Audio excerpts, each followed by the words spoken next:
Computer. Okay, hello everyone, and welcome to episode 4 of the Cosmic Cheeto Podstack. Today, I am graced by the presence of Kiana Fitzgerald, fantastic music journalist, critic, memoirist, really, and might I say mystic, philosopher mystic. Just like I was, Kiana, I was so excited when I forget what piece of yours it was that I first came across. It might have been like one of the early like Kanye West think pieces, Mm-hmm. where you're kind of discussing, and you've written a number by now, where you're kind of discussing like the difficult case of Kanye, right? Of this individual who is, I mean, you can't contest it. The guy is a genius. Like he's one of the greatest hip hop artists to have ever lived. Mm-hmm.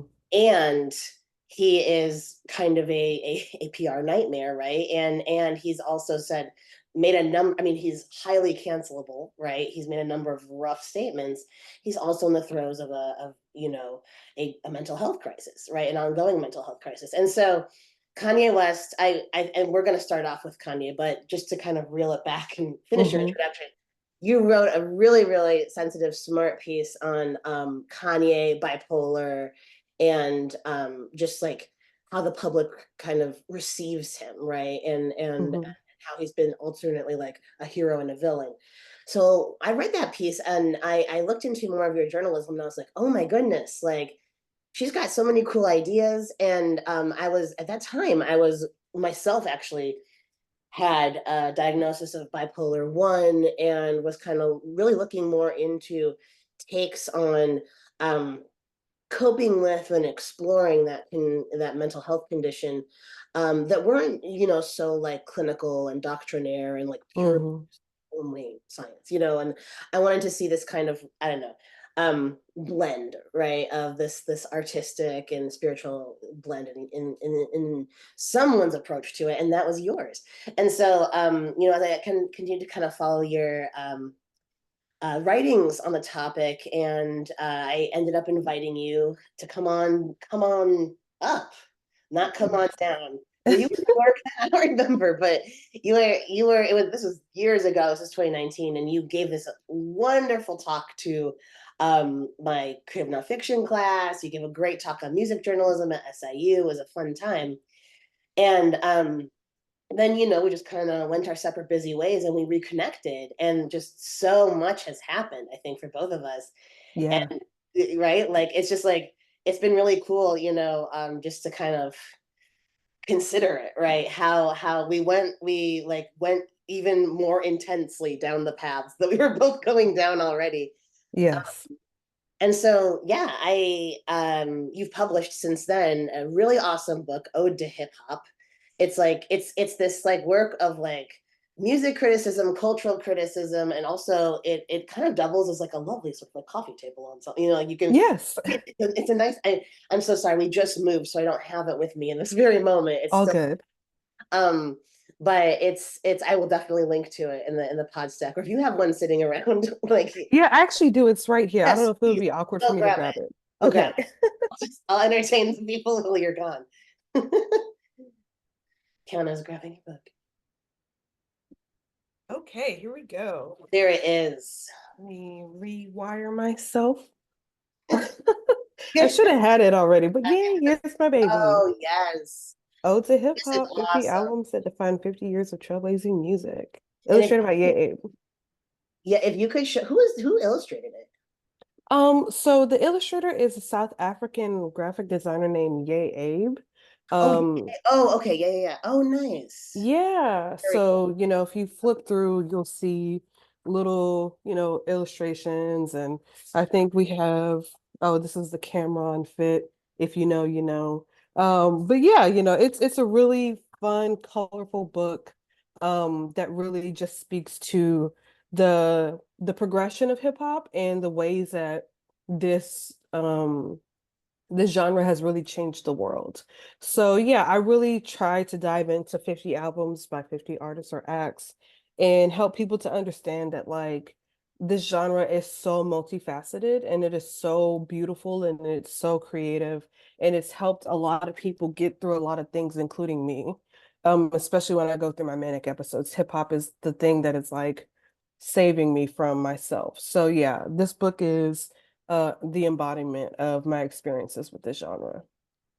Absolutely. I mean, it is a genre that is worthy of like an encycl. I'm thinking of like an encyclopedia of hip Hmm. hop. You know what I mean? Because it is so variegated, and there's like that a genre that accommodates everyone from like Fetty Wap, right, in like whatever 2016, 2017 to Yeah. Jedi mind tricks, right, way. But it's just it's more than a text, it's multiple texts. So it's so cool Yeah. that we have this really awesome ode to hip hop from you, which I will Thank of you. course link to.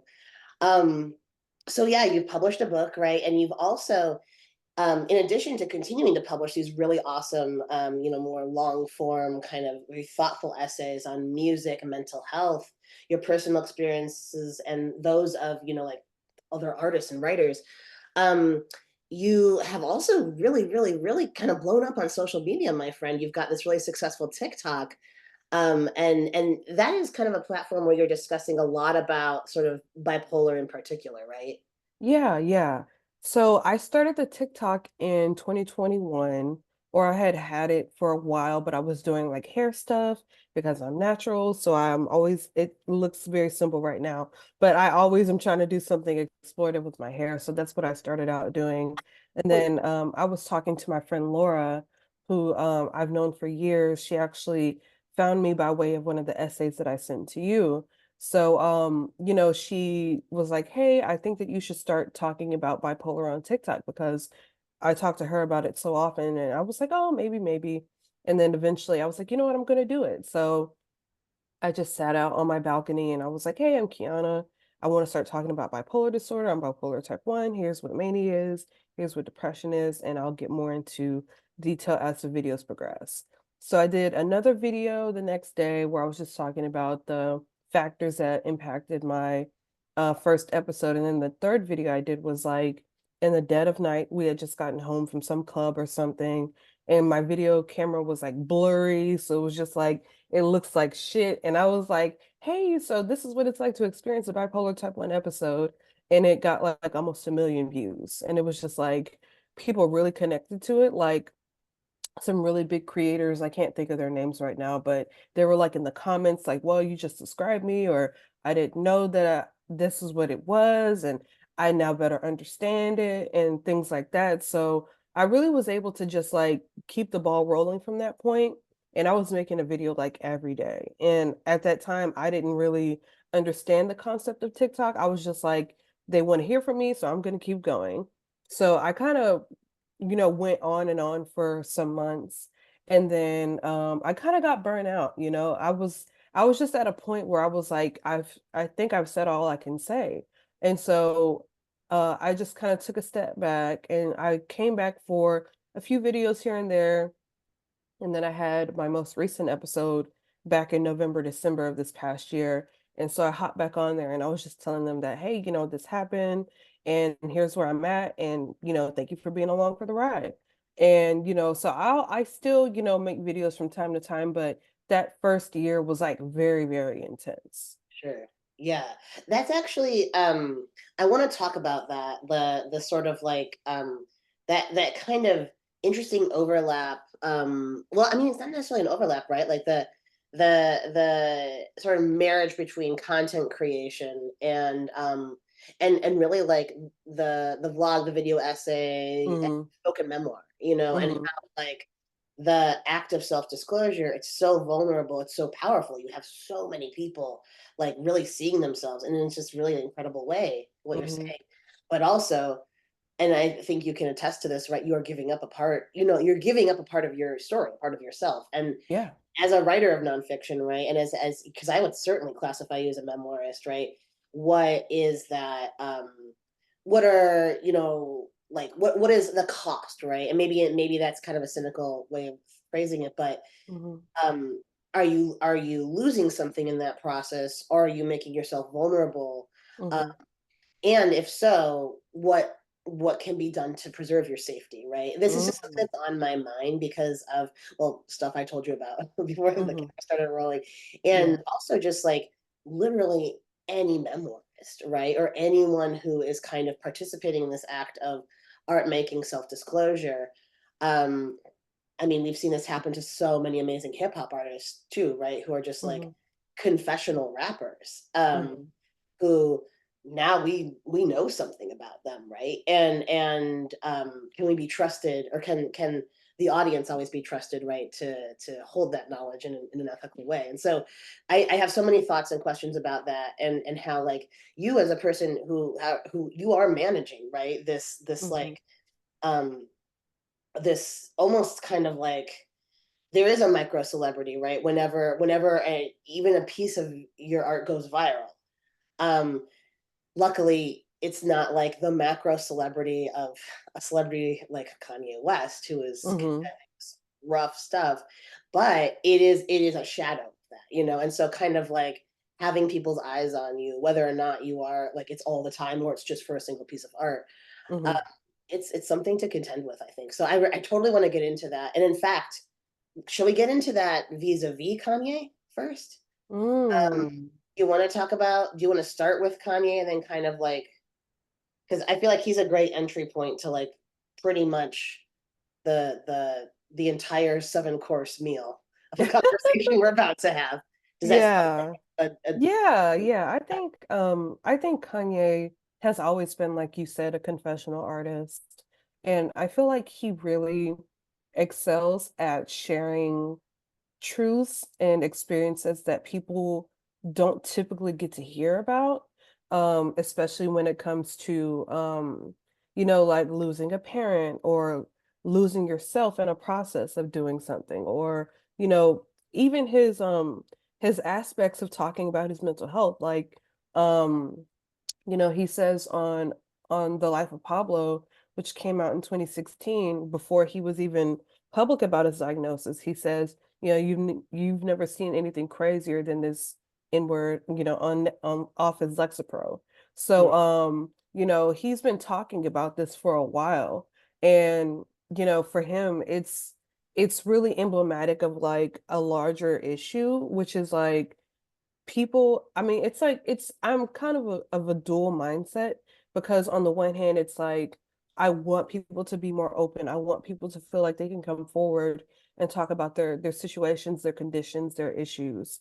And then on the other hand, it's like, why is that anybody's business? So it's like I kind of hold it in both hands, and I'm like, I understand why people don't want to come forward, but it's also like the stigma is so, so deep and so rampant. And, for people who don't have anybody else to look to, all they have is Kanye when it comes to like bipolar. All they have is, like we had certain artists and actors and people who in the past, have been open about their battles, but like Kanye is arguably like the most famous person to ever have bipolar disorder. So, for that, I would say it's I want like, and again, here I am with this dual mindset of like, I want people to share, but I also want people to have their privacy.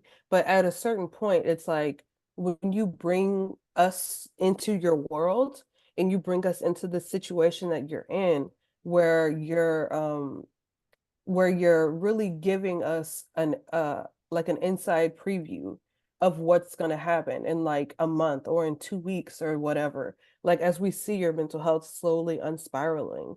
That's where I'm like, okay, I want you to be open. I want you to say, I'm bipolar type 1 and I experience mania in this way, and this is what my life is like, and this is what I'm trying to do about it. Like he's just kind of like in this space of, yeah, I can tell you this one thing, but at the same time, I'm going to stand back and be like, okay, well, I told them that that's enough. And now I'm going to like, gallivant through society, like wearing, a trash bag and not explain myself. So it's like, okay, I guess if that's what you want to do, but yeah, I don't know. I have a lot of thoughts on Kanye, but that's just kind of the tip of the iceberg. Yeah, I mean, I think like to kind of get dive deeper into your take on Kanye, because yours is the take that I think at this point interests me the most. And like we've talked about this, right? We've like it feels like there needs to be some sort of for someone who was like one of the most famous people to have ever lived, right? That I mean, that is the position he's in. Um, yes, like as you mentioned in that essay, he was blogging in the aughts, right? He had Kanye's University, like Hmm. he was always putting that information out there, right? And Hmm. both Donda was extremely supportive of him, Hmm. and um, if you sort of like follow the trajectory, right, of like anyone who achieves any kind of level of mega celebrity, right, whether it's Kanye West, whether it's Taylor Swift, whomever, you start to lose the narrative, right? You said Yeah. that the fame kind of fractures not just the like public perception of you, but your own sense of your narrative experience, right? So Hmm. like um this is I think where like we start to lose the thread. How did this guy who on national TV said George Bush doesn't care about black people, Hmm. how does he go from that point in the aughts to in 2021 saying, hey, Donald Trump's my guy, this and that, you know what I mean? And then Yeah. and it feels like because we're existing in this sort of these static snapshots of him, this point time, this like it's not just a 24-hour news cycle, it's like a 2-second news cycle. Hmm. We've forgotten, right, who he used to be, and we've also forgotten the like all the factors that went into creating Kanye West. And when Kanye West tries to speak on that, if he could, right, Hmm. that too is refracted, distorted, commented upon. Um, Hmm. and so, it seems like I think about the 2009 VMAs a lot. Um, as the rare like super fan of both Kanye and Taylor Swift. I love them. I love their music both so much. Like for very different reasons. And I find that, if we look at when that was going down, I'm not going to get like, it's not even Tin Hattie here, right? Donda had just passed in 2007. Hmm. Kanye West was in a downward spiral already. Kanye West was, this is not, this is a man who had everything to lose, right? By bringing a bottle of Hennessy to the Exactly. things, right? Yeah. And this is a man too, right, who is now going to in the hyper racist grand guignol of American pop culture, he is now going to step into one of the most hated roles in the history of our country, right? That of the black man who antagonizes the frail, small white woman. And Hmm. that position, right, is a hyper polarizing position that is only going to have a brutal outcome, right, for him, for everyone involved, right? And so, Hmm. you know, Barack Obama feels the need to weigh in on what a jackass Kanye West is. Yeah. But yeah. And so I think about that so often. I think about the racial politics of that event so often. And I think about that as a precipitating event for West, right? And Swift, the directions that both of them went in. Hmm. And of course Beyonce, this like, I mean, she was just devastated by that as well. She was not Hmm. enjoying that event. And Yeah. so it seems to me, right, that like Kanye needs an interlocutor, Kanye like a biographer to step in and write a humanistic biography of this guy that's incorporating, and it's not just like, okay, here's what happened for Kanye West and here's why, but it's someone who can come from the perspective that you're coming from, right? Hmm. Of like the mental health perspective, the spiritualism perspective, Hmm. right? And sort of like how variegated this guy's life has been, and how we need more than a quick turn take. We Yeah. need more than he's insane, or Yeah. no, he's not, but blah. Like we need a long form take on him. And so that would be my first question to you is, what would you imagine your biography of Kanye West to be like? Like, how would you go Mm. about researching it, talking to him, writing it? Like, I mean, I say this every time we talk. I'm like, I want you to write it, and I want to read it. But like, what would you imagine that? Wow. I mean, this is a great starting place for me because it is something that I do want to do, but I haven't sat down and started piecing it together yet. So this is a great question. I would say the first thing I would do is try my hardest to get in contact with him. I've written about him, quite a bit since like 2018 when he came out as bipolar. So I would hope or I would assume that he's seen at least one of these pieces. Oh, And let's assume it's happened. You're in okay. yeah, Oh, because okay, okay, okay, you're okay. in contact. It's All established right. at the contract. All right, cool. Yes. Everything is gravy then. Yeah. Yeah, so I would really want to um try to pinpoint the moment when he first encountered mania. I would really love to hear him talk about the experiences that he's had when it comes to these very, very intense emotional states. And because people assume that he had his first real, uptick in mania around the making of My Beautiful Dark Twisted Fantasy.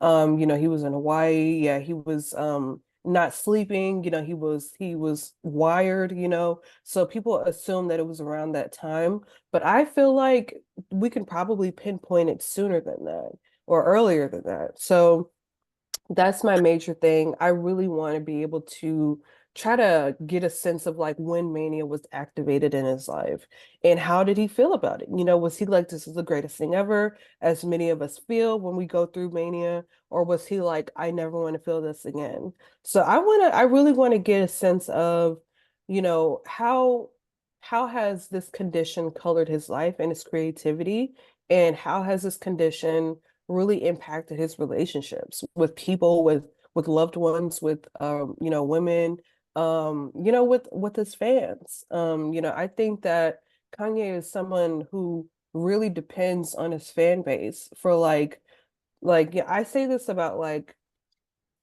Drake and people like that who are like obsessed with their fans' energy and like obsessed with like siphoning that energy off and presenting it as a way for them to boost themselves. So when I think about Kanye, I think of that similarity as well of him just being like I want people to support me. I want people to like go out and buy Yeezys, I want people to go out and buy this album or buy this merch or whatever. And it's like he definitely depends on his fan base quite a bit, but I want to tell the story of, you know, the aspects of this condition that are, pushing him to make an album called Jesus is King, when before he was talking about bleached assholes and like, you know, having sex in front of a group of people like at a dinner party or whatever. So I think that Kanye really I don't know if he's been able to kind of delineate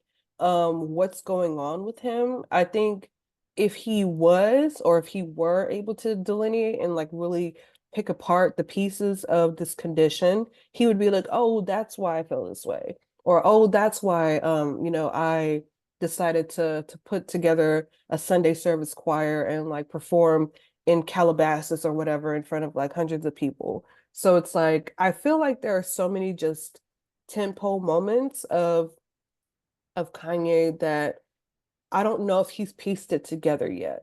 So that's what I would want the book, the biography to be, is to like look at a certain situation, look at a certain interaction and say this is how this condition colored it, or this is how his relationship with his mother and the loss of his mother has colored it, and how those two things can, cross paths. So yeah, I think that would be my starting place. Yeah. I that sounds fantastic. Like starting off with almost like a psychological or even like psychoanalytic, right, approach to, Hmm. hey, like this has been going on for you, right? And like Hmm. rather than just like a bunch of like discrete events, your life could be unified by an understanding. Yeah, totally. Yeah. I have two follow-up questions about the biography. First, you did this, I think, a really powerful tweet thread where you were like, "Hey, here are parallels between myself and Kanye West and our experience Hmm. with bipolar." You also drew, I thought, in this one essay, the like really powerful parallels between the passing of your own mother, right, and how that affected you, and the Hmm. passing of Donda West and how that affected Kanye, right, and like Hmm. this, like having your mother be like this huge champion of you, just like Donda West was of Kanye, both of you being in the arts, right?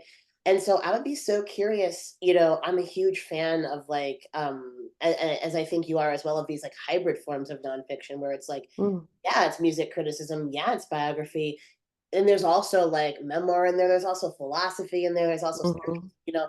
And so I'd be so curious to hear kind of how would you, the biographer, right, step into this narrative, if at all, right? Would you be part of it? Yeah, I mean, if I was given free reign, of course, Yes. like I know You are. that yes, assume that I am. Yes. I would love to draw those parallels. Especially because I want people to understand that yes, this condition is specific to certain people, but there are so many similarities between this person and this person. Like, for example, let's just say between me and Kanye. Um, I feel like I'm really at a point where I can understand that, my spirituality has changed, my faith has changed, my perspective on creativity has changed, all because of this condition. Like before I was kind of just going through the motions and like doing what I had to do or whatever, but like it was like the floodgates open as soon as I had my first episode. And it was just like really beautiful to see all of these different elements coming together and all these synchronicities happening and all these, moments in life that feel on the outside as if they're just a regular day. But when you're on the inside of this condition and you're feeling it and you're moving with it and you're growing with it and you're loving with it, like all these different ways of experiencing it, when you're going through all of these experiences, it really does color your perspective of life. And it really does make you think and see and feel in a totally different way. So I would want to like help people to understand that. And I can only do that by speaking for myself. That's why I do write as much as I do about it. That's why I do make the TikToks about it because, you know, I can only speak for myself. And I would hope, with this biography, like that I could get inside Kanye's head and like really help him to like understand the things that he's going through, the things that he's benefiting from at the sake of this condition, but also the things that are kind of driving a wedge between him and the rest of the world. So yeah, I don't know. I would definitely love to put myself into it, if that was a possibility, but not for selfish reasons. I think that's something that people kind of get confused about. They feel like, if you're writing about your personal issues or your personal perspectives, they feel like, oh, well, you're just being selfish. You need to take yourself out of the story. And it's like, no, this is the story. Like, this is the importance of drawing the line from point A to point Z. Like, we can't skip all the letters in between. We have to make sense of every single thing that is being processed. So yeah, I would love to include my own perspective in this. Honestly, I would say memoir and that form of self-disclosure is one of the least selfish acts. Turning the Hmm. camera on the biographer, right? It's this, I mean, you and I have both sat through our fair share of journalism classes, and I know we've both thought, like, yeah, objectivity is impossible. Let's just, Yeah. right, you know, and I'm sure J School has, you know, kind of adopted that view more increasingly as these progressive views are more accepted in the academy. But like, really just like the old school, like, I am the biographer, I am the journalist, you shall not see me, right? It's like, Hmm. you've got a perspective, right? Like, why are you, you know, tackling this project?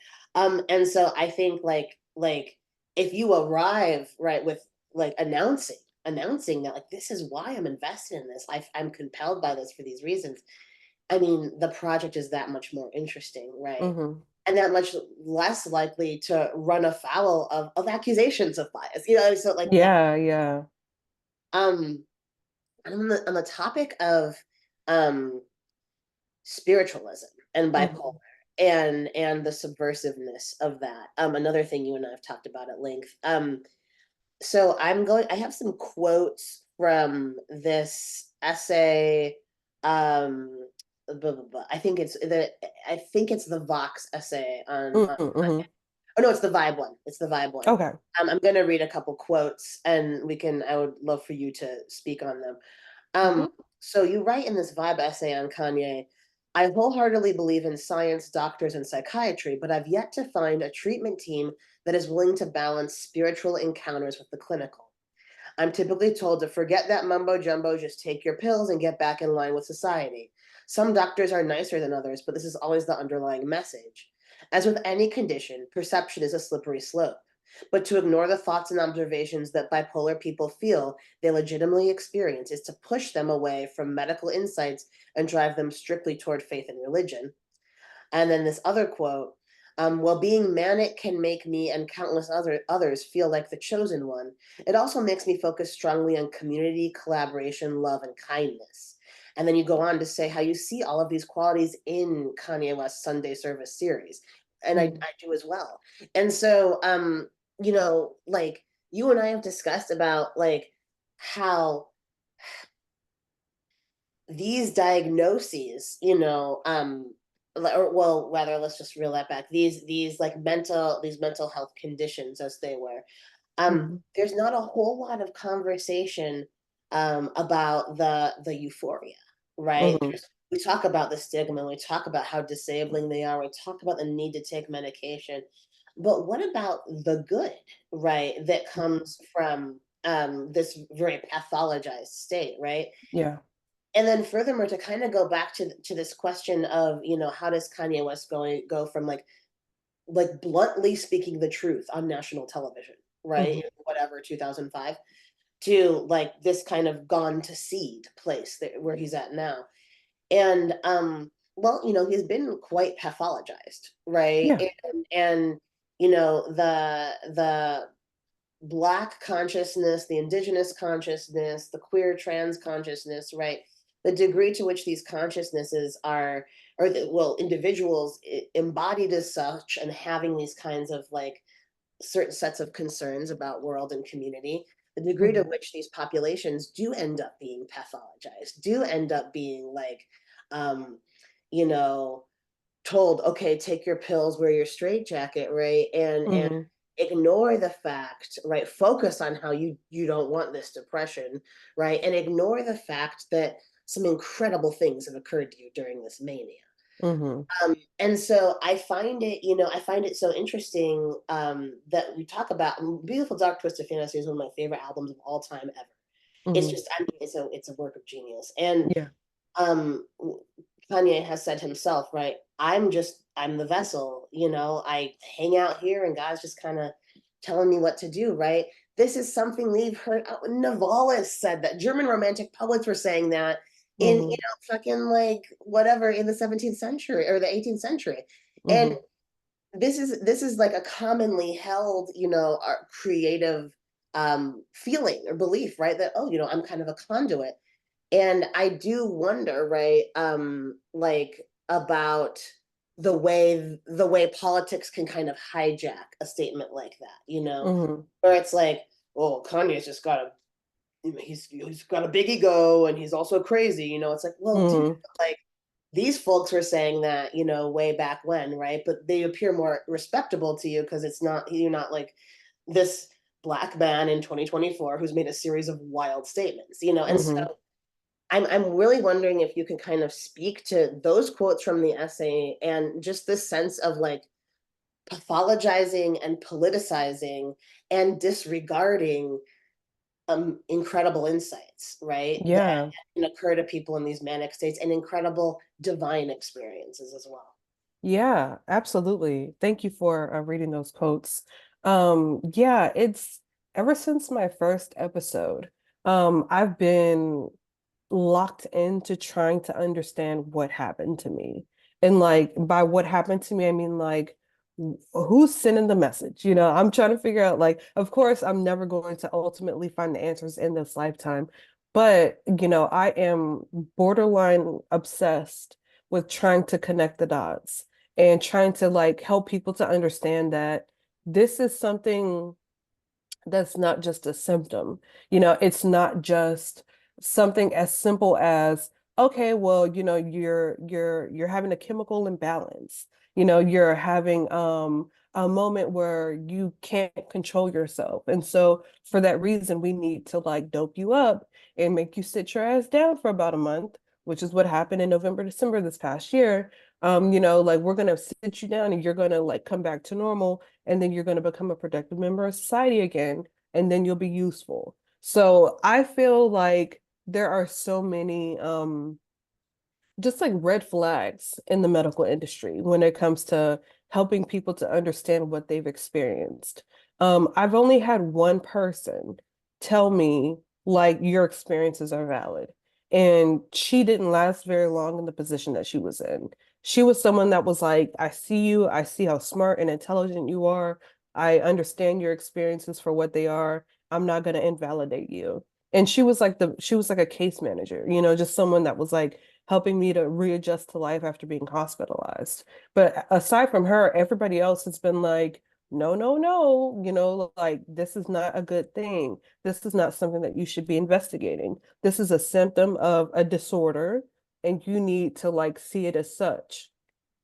And I just refuse to, and that's why when I write these pieces, I really try to go in depth and try to explain as deeply as possible why I feel the way that I feel, what I experienced, what sensations did I feel in my body, in my brain, like because whenever I have episodes, like I can tell when it's coming up because my entire body just feels like it's vibrating and my brain feels very buzzy. And I'm like, uh-oh, I know what's about to happen. But it's like it's a very full body experience. It's something that you feel as though you're being carried through life by some divine energy, and you feel as though the universe is conspiring to make all of your dreams come true and make all of your conversations fluid and informative. And when you're having these conversations, you feel as though they have, or I feel as though they have double meaning. Like I'm having this straightforward conversation, but it means something else in this very, very spiritual way.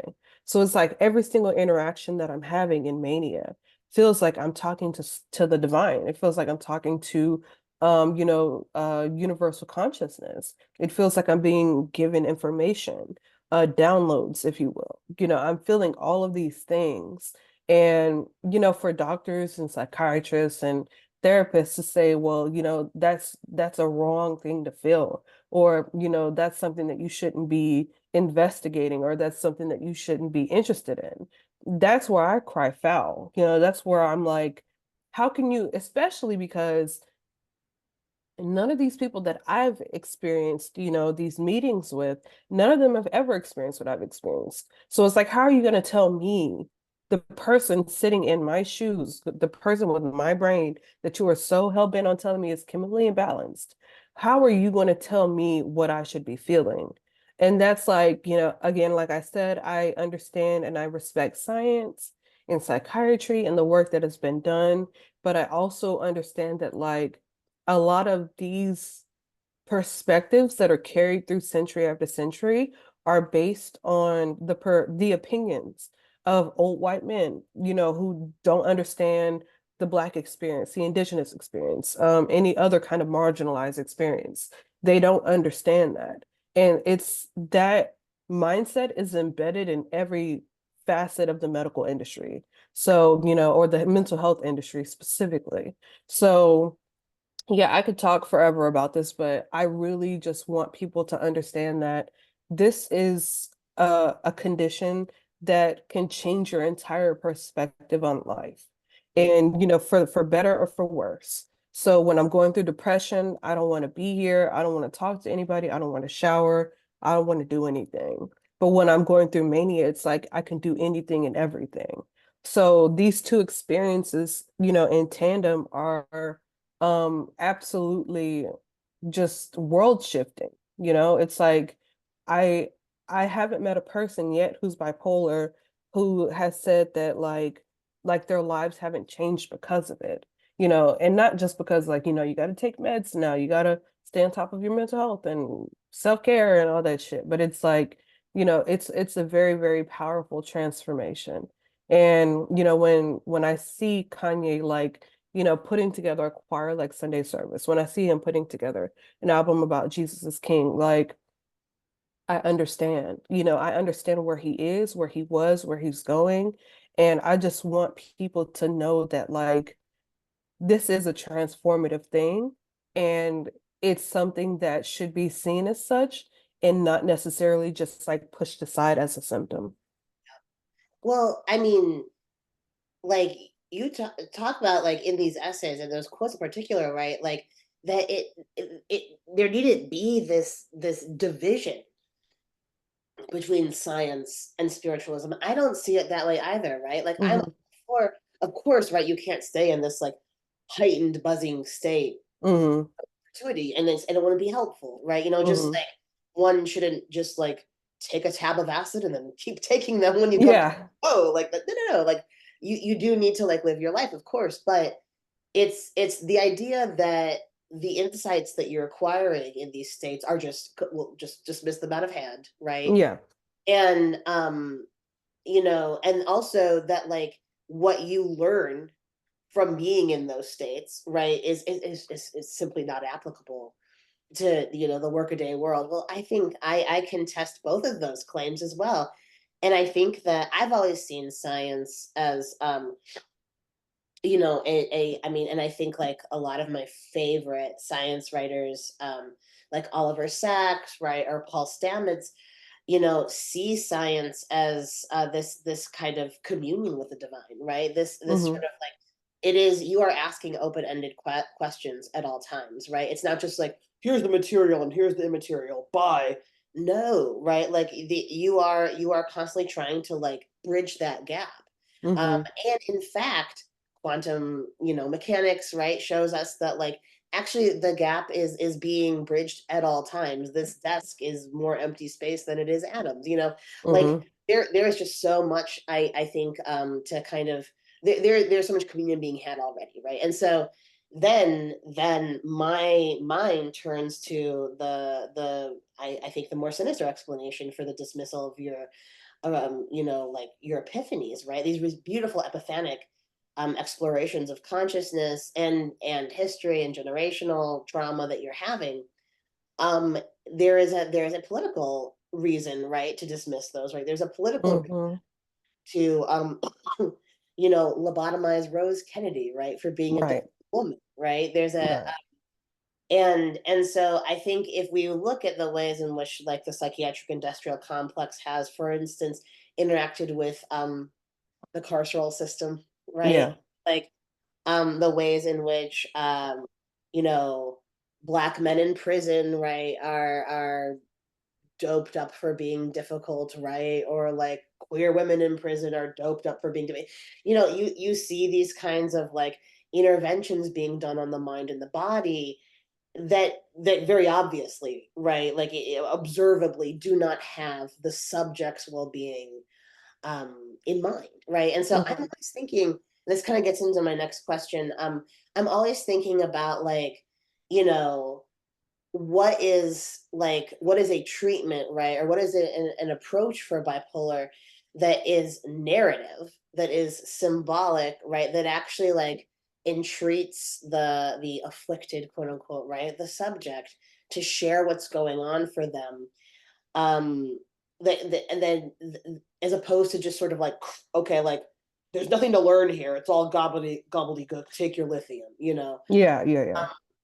when we talk about Kanye West, I think of the poet Robert Lowell, who was also having like hardcore religious delusions, who has also had highly cancelable behavior towards the women in his life, towards Elizabeth Bishop, very misogynistic behavior.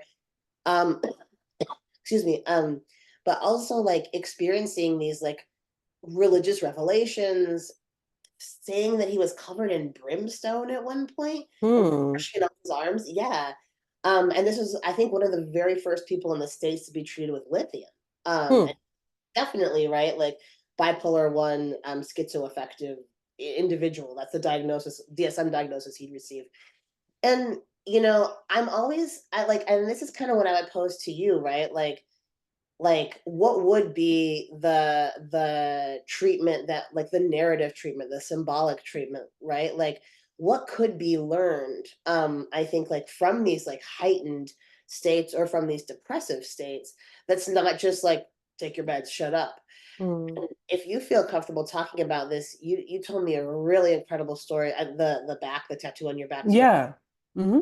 And I was just like, oh my God, I'm thinking about like Freud's early case histories in the 19th century and how instead of just writing like the DSM code to submit to insurance and get your antipsychotics, right? He would write what would amount to a biography of his patients, right? A novella length case study of like, hey, this is what's going on for, patient X, and he has these sets of beliefs, and the conclusions Freud would draw, some were amazing, some were like, whoa, this is the 19th Mm, century, you know what I mean? But like yeah. either way, it was narrative. And so that's kind of I would love to sort of, if you could share that experience you told me about and like what you would see as like a creative and generative treatment for bipolar instead of, the DSM psychiatric. Mm. Yeah, yeah, okay. Yeah, I'll start with the sensation. So whenever I experience anxiety, it feels like the middle of my back is like on fire, or it just feels very, very, very uncomfortable, like something is trying to like get out of my body. So, when I was having my most recent manic episode, in November, December this past year, I was writing in my journal, like obsessively, like just like from sun up to sundown. I don't even know if I was sleeping. I was just writing constantly. So I came to this revelation that like I back in the day, I used to want to get like a tattoo of Africa on my back. And I really wanted it because I felt like it would represent my history, my family, where I come from, everything like that. So I just really wanted to like represent that on my back. And so, when I was like going through this most recent episode, I was like, oh, like, why did I want that on my back? Like it, like, like what I was trying to piece together, like with the decision behind that. And then I was like, oh, well, actually, like, I feel like when I'm experiencing this anxiety or these emotions, in this moment, it feels like angel wings or like sprouting, or like something is trying to like fight its way out of my body. So, and then I was like, oh, well, what about my ancestors? What sensation, like, what does the sensation have to do with them? And so that's when I was like, oh, well, this is actually like me being whipped on my back. And so, it was this transition between, like experiencing, this connection between myself and what I thought I was going through, but also this ancestral connection, this lineage connection of like me being like, oh my God, I feel what my ancestors were going through. And when I was going through that episode, I was also like under the impression that, I was like going through the transatlantic slave trade myself and like feeling the waves of the boat, feeling, the anguish of the people around me, like all these different sensations. And I don't know that I could like present that to a psychiatrist and they tell me like, okay, well, I understand this and this is how you can make sense of it and XYZ. I don't know if I would feel comfortable even talking to a medical professional about those, perspectives. So yeah, I would say in terms of like how would I want to talk about that? I would really love for, like a psychiatrist or a therapist to just listen to me, number one, and not assume that like I'm just out of my mind and I don't know what I'm talking about. That's the number one thing. And then also I really just want them to, like give me an idea of what has been said before, like because there is so much information out there about the way that people experience this disorder. So I would want to know like, has anyone else felt this way before? Has anyone else described this? If they have, how is it different? How is it similar? So yeah, I really want an opportunity to express myself fully and unabashedly and not feel like I'm going to be thrown into a mental hospital because, I feel like my ancestors are legitimately trying to get in touch with me in any way that they can. I mean, so God, so many things come to mind, right? The first thing that comes to mind is like I just read Carmen Machado's In the Dream House, great book. And it was like, she talks about creating an archive, right? She talks Mm-hmm. about creating an archive of specifically lesbian domestic abuse, domestic violence. Mm-hmm. And she says there really isn't, right, like a place I can just go to access information, like personal narrative information on this topic. There is Mm-hmm. not like a lesbian domestic abuse archive, you know. And so Yeah. in writing this, I'm trying to create one. And I just thought of, right, like that would be, it almost seems like that's not just like part of what you can do, but what you have been doing in your interviews with other folks, taking a journalistic approach of being like, I want an archive. I want to learn what other individuals have said, right? And Mm-hmm. again, this is where the 19th century psychoanalysts, like for all their many pitfalls, would at least have that, you know, Mm-hmm. as opposed to just like, okay, well, I don't fucking know. DSM F2.50, you know, like that's Right, right. reduced to a fucking insurance code. Yeah. And the second thing that came to mind, right, is like, I know we've talked about the K. Redfield Jameson book, Touched Mm-hmm. by Fire, and like, Well, and An Unquiet Mind. I haven't read Touched by Fire. Oh yeah, no, I think it's when I forget if I like just wrecked it or sent it or something. Oh, okay, okay. I should actually send it to you. I'll send it to you. Okay. Um, but like in it, she's like the Johns Hopkins expert on mood disorders. She herself has bipolar type 1. She wrote a really beautiful memoir about it. But she's going back in time and kind of doing this like retrojection of like, okay, well, I think Byron had bipolar for these reasons, and I think that, you know, that, okay, a little specious, but she also comes to some incredible conclusions, right, about like this really, you know, what's bedeviled the psychiatric establishment for decades. Why are bipolar people so creative? And it's like this link between bipolar and creativity. To me, just hearing you speak, it feels like these heightened states, right, or these depressive states, what is being learned, right, from living, you know, your life in these states of like mental extremes.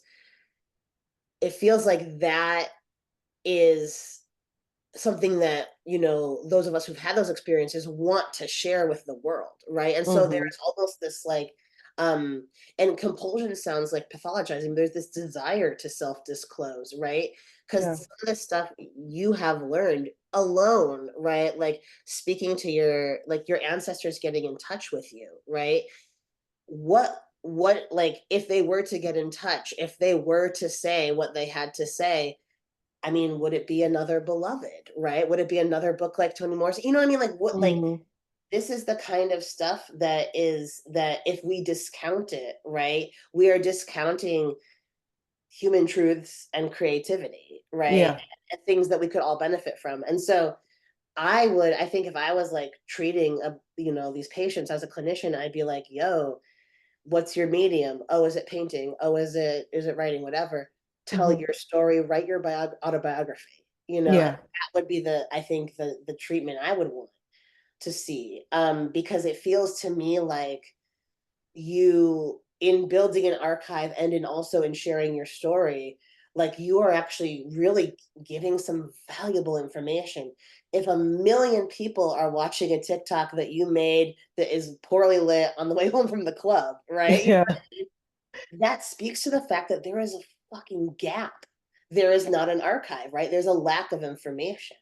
And so, Mm-hmm. you know, like, I don't know that whether or not that's the Kanye biography or that's your memoir solo, it would feel, it would, I would be so interested in actually in the kind of the mystical perspective. That's my next question.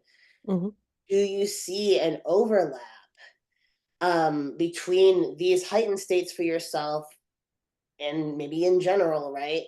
And and mysticism, right? And like this the places that, you know, I don't know, Hildegard von Bingen way back when, right? All these great like Christian mystics, Sufi mystics, right? Like Rumi, and so and then also individuals who are maybe like having these entheogenic experiences on Hmm. LSD or psilocybin. You know what I mean? Do Hmm. you see an overlap there? And then also, like, how do you see like marginalization specifically, but like or not specifically, but like blackness Hmm. fitting in, right? Blackness as in marginalized identity, yes, but also like as a spiritual identity, like as a transcendence, like I Hmm. don't know, how do you see that all fitting in? Yeah, thank you. Yeah. So I definitely I had a moment where I was like, there is overlap between, the mania that I'm experiencing and the heightened states that people experience when they do like psilocybin or LSD or anything where you're getting yourself to an alternative state of consciousness. I was really, really obsessed with trying to figure out like, is there overlap? I actually talked to quite a few people for a potential article that I was going to write about it. And I just didn't get the answers that I thought I was going to get. So, it was more so like we haven't really investigated this before. I haven't heard anybody ask this question before. So, it's the conversation isn't really happening. So I'm glad you're asking because I do think that there is overlap. And I do think that there is a way for us to understand each other better when, like for example, me going through mania, like if my sister, for example, wanted to take mushrooms and like, have that kind of experience, I feel like I could better relate to her because we've had these alternative, states of consciousness. So, I do think that there is overlap and I do think that there is room for exploration of the kinds of like mystical things that happen when you're going through mania as opposed to the mystical things that happen when you're going through a trip. So yeah, I don't know. I think that for me, like my blackness is such an integral part of my own experience, especially being a black woman from the South. Um, that all springs forth every single time I have an episode. I become very, very heavily obsessed with hip hop. I become obsessed with civil rights. I become obsessed with reparations. All of these things that are really central to my identity as a Black woman from the South. They all come, roaring out every time I have an episode. So I think that there is definitely it should be considered, there should be consideration for the different kinds of ways that this condition can manifest for people and the different ways that it can really bring to the forefront the issues that we're having within ourselves because of our lineage, because of our familial history. Because I just found out that a matriarch in my family is schizoaffective bipolar type. So, that really impacts every level of my life and it impacts my siblings. It impacts if I want to have kids, like that is very, very central to my identity. So, when I'm going through these emotions and I'm going through these experiences, I want people to understand that, like, yes, it is a common theme across the board for everybody who has bipolar, but it is so specific to me and it is so specific to the life that I have lived. As someone who grew up in extreme poverty, who grew up with a single mother who died early, someone who like I see her all the time or I hear her or I think I am her, whenever I'm going through these experiences. So it's like all of those things color, the entirety of the manic episode. And they really they bring forth very, very, very vivid experiences that I don't think can be reflected in another person's experience that doesn't have my experiences. I mean, I feel like immediately what's coming to mind, right, is like this image of you going to a clinician and saying, right, like, hey, my ancestors who were victims of the transatlantic slave trade, during this manic episode, they told me that like a part of reparations would be, not putting so many people immediately on this antipsychotic and instead doing X, right? Or instead Hmm. Hmm. working to give people reparations, Yeah. material, like monetary reparations, and also a form of spiritual reparations. You know what I mean? Like, Yeah. say you went and said that to a clinician, and a clinician said, "Okay, take your," you know what I mean? Like, whoa, Yeah. like that. There it is, starkly, right? Like this Hmm. kind of image of you speaking, essentially speaking your truth, right? But also a universal truth, and then that's easily pathologized and dismissed because it came to you, right, Hmm. in whatever, in this heightened state that is the result of a chemical imbalance. It has me thinking of, I actually was speaking to a friend of mine who was, I think he's actually started in a pathology residency, but he was considering a psychiatry residency Hmm. to get placed into psychiatry. And I said to him, do you know what homosexuality was listed as in the DSM, in DSM-1, 1952? He was like, oh, it's a paraphilia, right? Because that's what it was whenever it was taken out in the 80s or 90s. Hmm. Like right there with bestiality and pedophilia. Yeah. And I was like, oh no, actually, it was a sociopathic personality disorder. So it Wow. hadn't even been upgraded to paraphilia. Yeah, yeah. And like it has me, thinking too, right, of like what I mean, what happens in Iran, right? Of when there are individuals who, like, the state doesn't recognize the homosexual relationships as a like a valid option, legally or really just spiritually. But like your local imam will recognize that, like, hey, maybe you're just born in the wrong body. And so there Hmm. is this phenomenon where folks are being coerced into transitioning, and a number of individuals, queer individuals, have left the country because they're like, well, I don't want to medically transition. That doesn't feel right for me. I want to live as, a gay man, as a lesbian woman. Like, that's how I want to live. So I'm going to leave. Hmm. And it gives me such pause thinking, right, of like, it seems to me at this point like you are pathologizing queerness just as that clinician would be pathologizing blackness and Hmm. pathologizing black pain. And you're proposing this medical intervention that is not right for this individual. And so, like, we've seen throughout history how, and in present day, how it is illegal to exist while black in so many ways, in so many Hmm. spheres. And I'm also like wondering, and it calls to mind too, right? The pre-Stonewall gay clubs where people would come, the cops would come in, like, check people's like genitalia, like make them drop trouts Mm.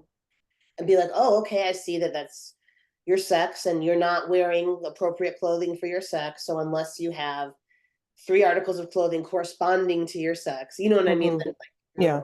your rest. And just this wild kind of the sort of like how the carceral system, the psychiatric system are just shaking hands here and kind of Yeah. interfering in people's lives.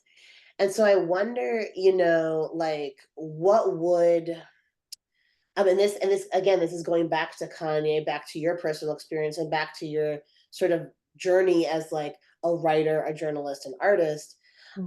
How do you see this, a kind of like, how do you see the situation being ameliorated, right? Like, how do you see like black mysticism, and these heightened states, right? Kind of, I don't know, being incorporated into like the popular consciousness. Because you bring up, I think very validly in a number of these essays, like black millennials, right, being like, oh, screw you, Kanye. You know what I mean? I'm kind of dismissing these Sunday services, or I'm dismissing this and that, Hmm. right? Further intensifying that division, just as I spoke earlier about have seen trans millennials and Zoomers also pick each other apart. How do Hmm. you see, like, I mean, and I understand you can't like bring everyone together under one Yeah. system. You know what I mean? Like, Hmm.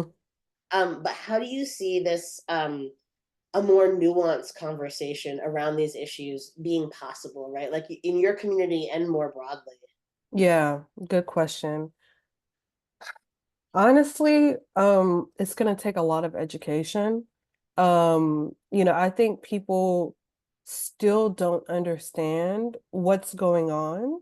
and people still don't understand the the particular ways that a manic episode or a bipolar experience can manifest and what that looks like. So I think once we get people to a better understanding of, yes, like this is a valid disorder or what have you. But, at the same time, there are so many different facets of it that can impact, you know, the Black cultural experience. You know what I mean? Like, especially when it comes to the artists who are creating, the people who are making the music that we listen to every day, making the art that we love, the memes that we love. Like, it's all art.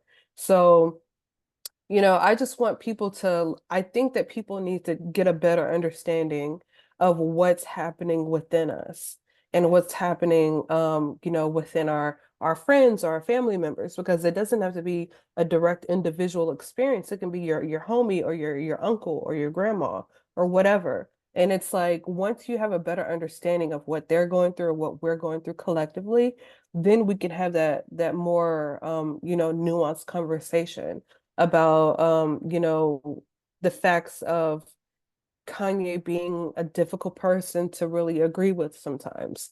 I don't think, I strongly disagree with people who think that he's just to be written off. I don't think this man has given so much of himself over the past couple of decades, and he has been the soundtrack to our lives, and he has given profoundly of himself.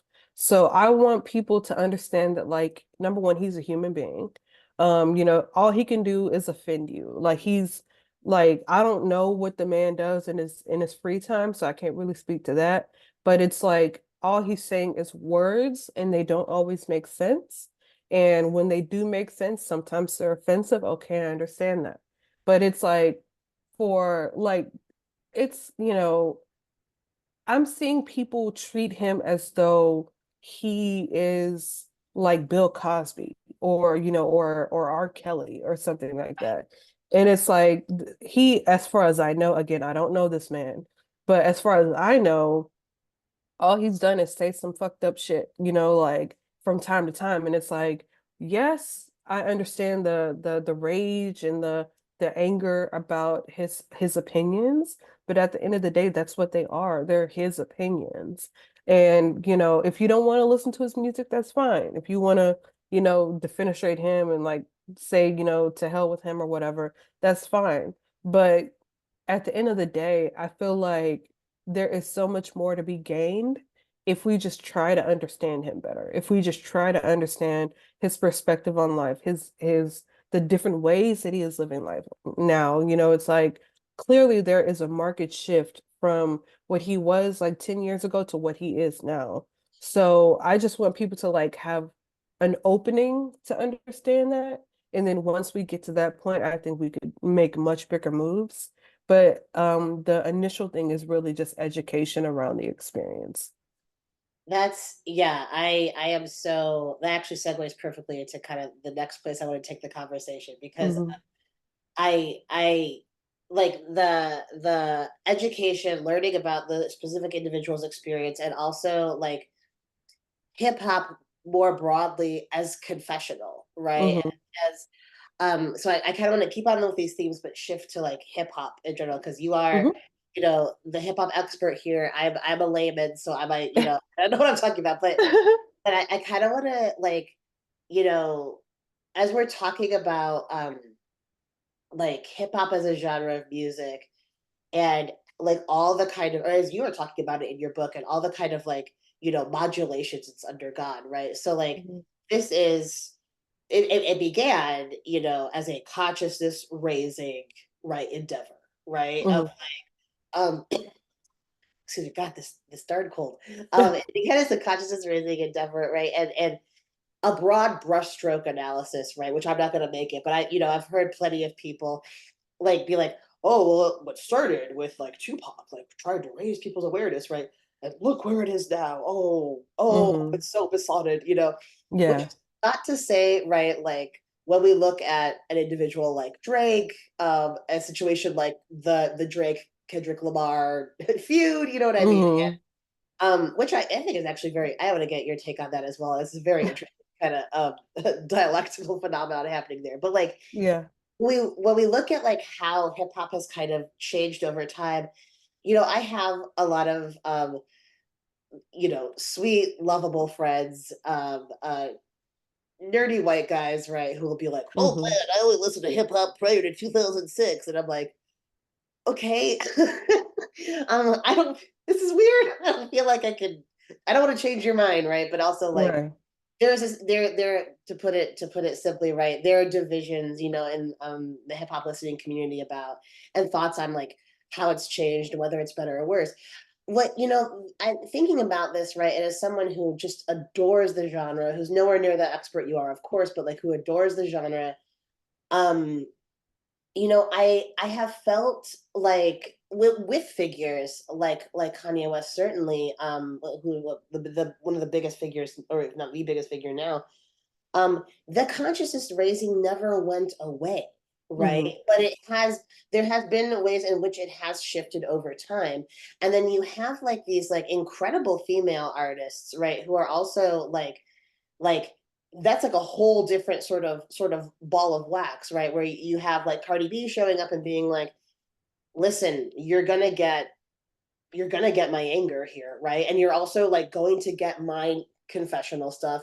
And then you have like you have just geniuses like Megan Thee Stallion, who Hmm. is technically, and also like artistically, like has mastered the form completely at such a young age. Yeah. um I'm so like, and I see in Cardi and in Megan, like I don't see, this sort of like, oh, hyper commercialized, like whatever. Now all we're doing is rapping about handbags or rapping about cars, right? The sort of the liberation project has been abandoned. It seems that the project has just sort of like taken a new form, Hmm. and of course, like another genius, Rihanna, right? Like, and the way in which she's kind of just again like shape the game. And so like I'm really really interested in hearing about how you see the consciousness and raising project as having changed, or if it Hmm. has gone away, has it come back, like how do you see the evolution of hip hop? And then I would love to hear your thoughts on like gender and hip hop, and Mm.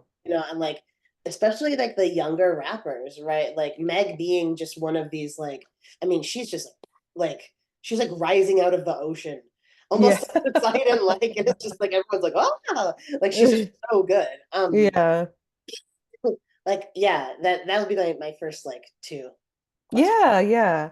So I feel like hip hop has never not been conscious. It's always been the core of what the genre is.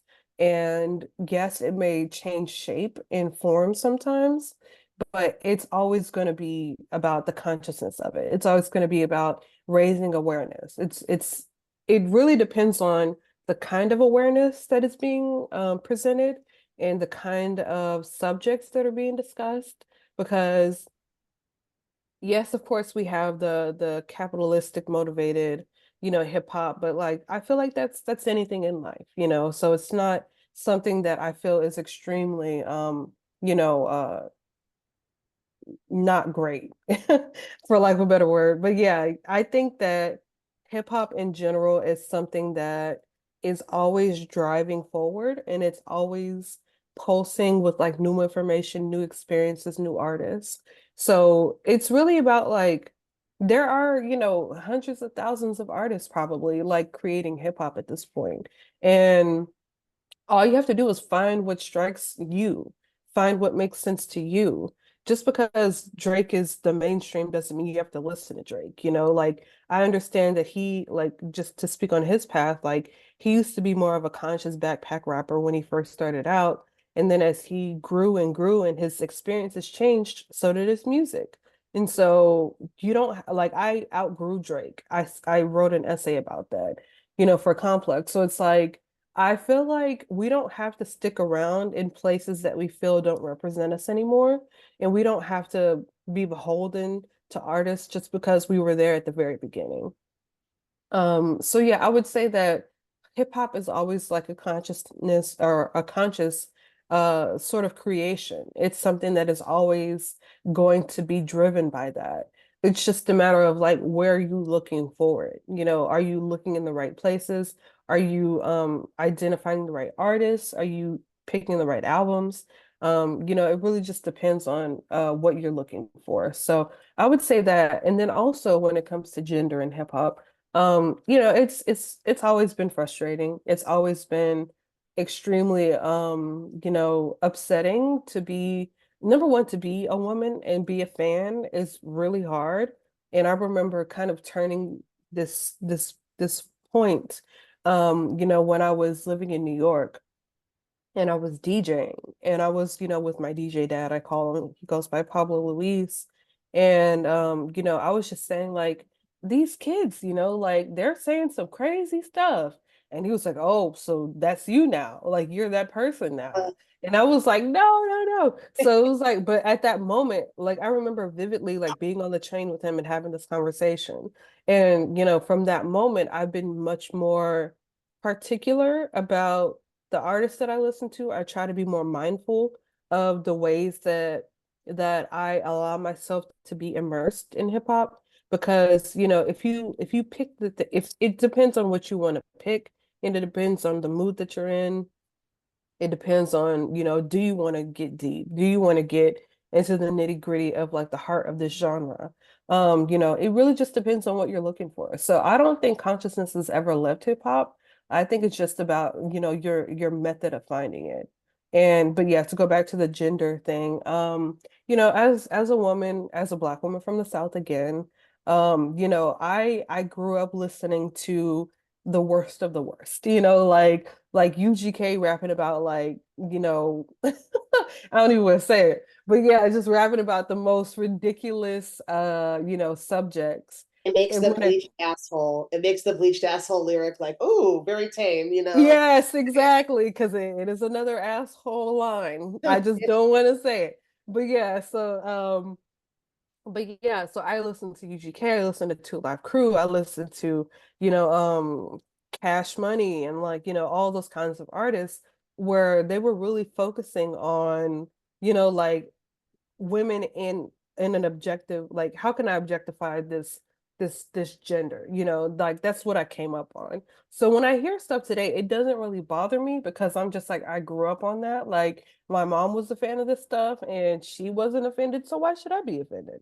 So you know, granted that's probably not the best mindset to take across the board, but but yeah, so you know, seeing like women rappers like Mia X and like Trina and like Debrat and you know all these different women MCs, seeing them was like really cool and I've always wanted more. I've always wanted more of them to have their moment, their shine. And now we're in a position where we have so many new artists popping out of the frameworks and it's like you know, you got like Lotto, Flo Milli, and Megan just released a song like very recently, and Glorilla is on tour with Megan, and you know, so it's like we're seeing all these new artists come into the picture, and they're having so much fun together. And like, of course, we have our moments like where Nicki and Megan were beefing at the top of the year, but you know, that was more of a one-sided beef because Megan really didn't say anything. Nicki was just talking to herself. But yeah, so it's like we're having these extremely like fun collaborative moments Mhm. and you know, we're having it's just like I haven't seen a moment like this in hip hop in a long time. Like since like they always talk about Ladies Night, the Lil Kim, the Brad, Left Eye, and Missy Elliott, and I'm sure I'm forgetting somebody, Angie Martinez. You know, it was like just a huge song in the 90s where all these women MCs and artists came together Mhm. and made like a collaborative song and it was just like an incredible moment.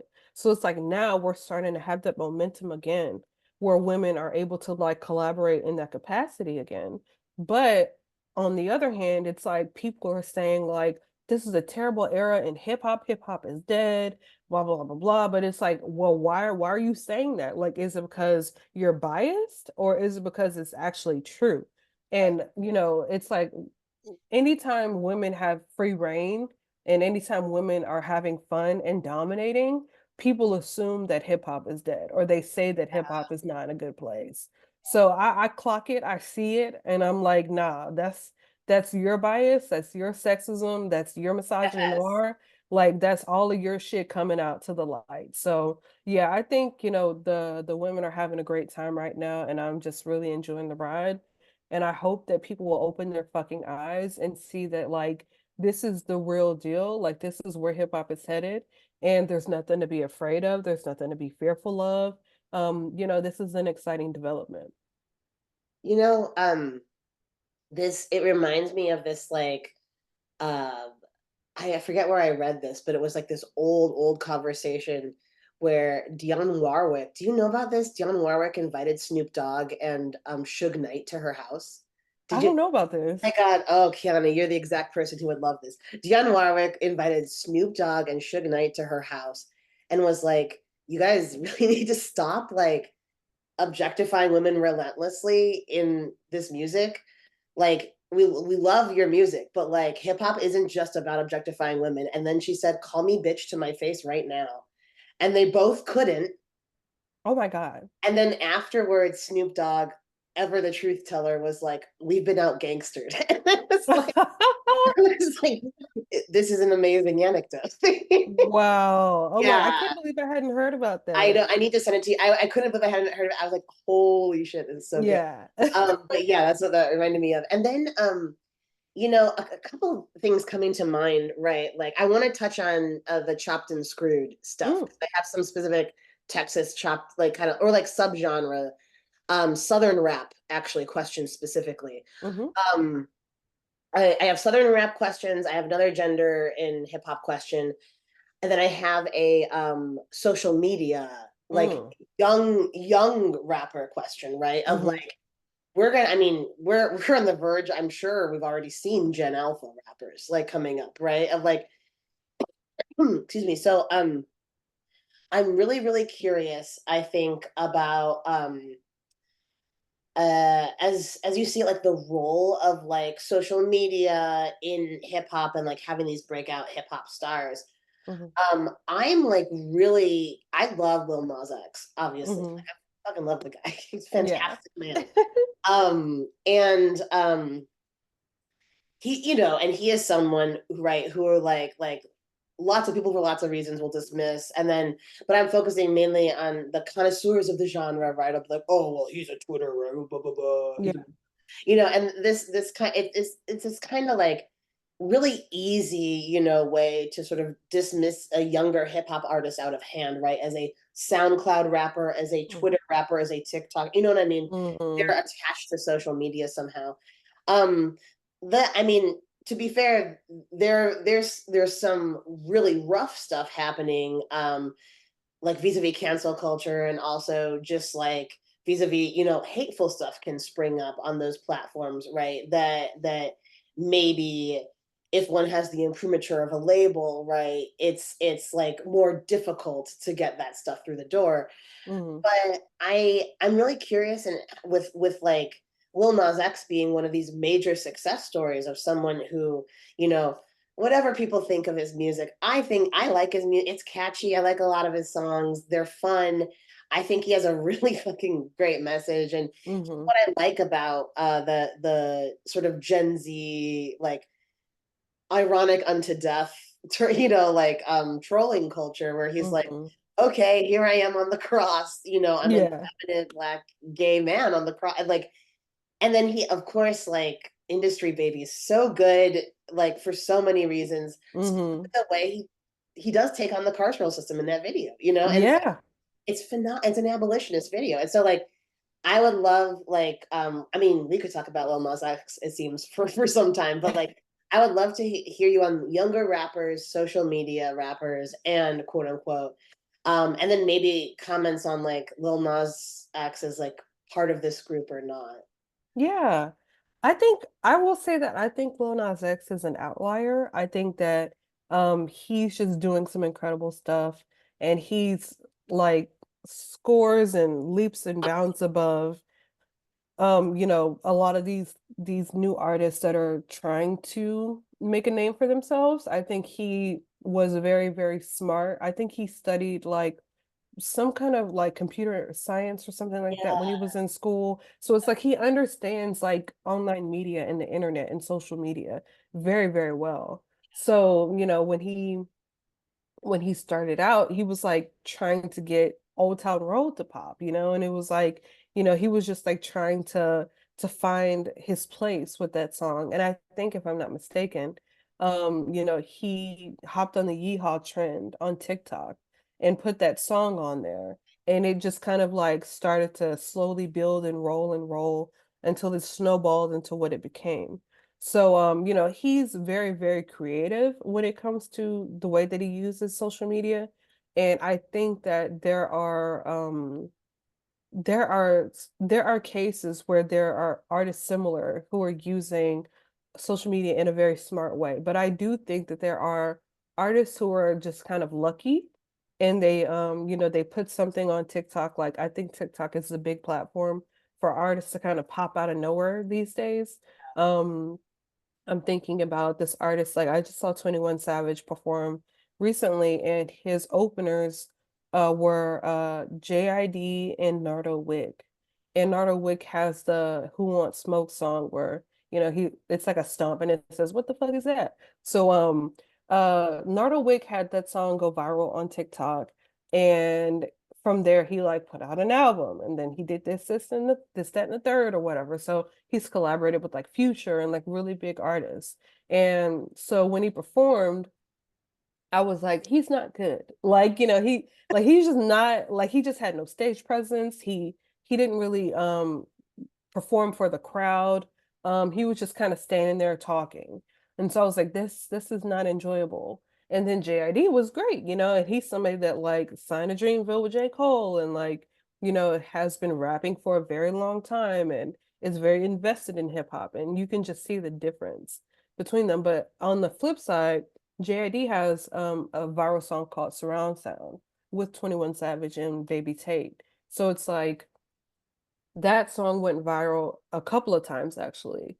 And he's been able to like turn that into attention for the rest of his music and the rest of his like creative endeavors, so to speak.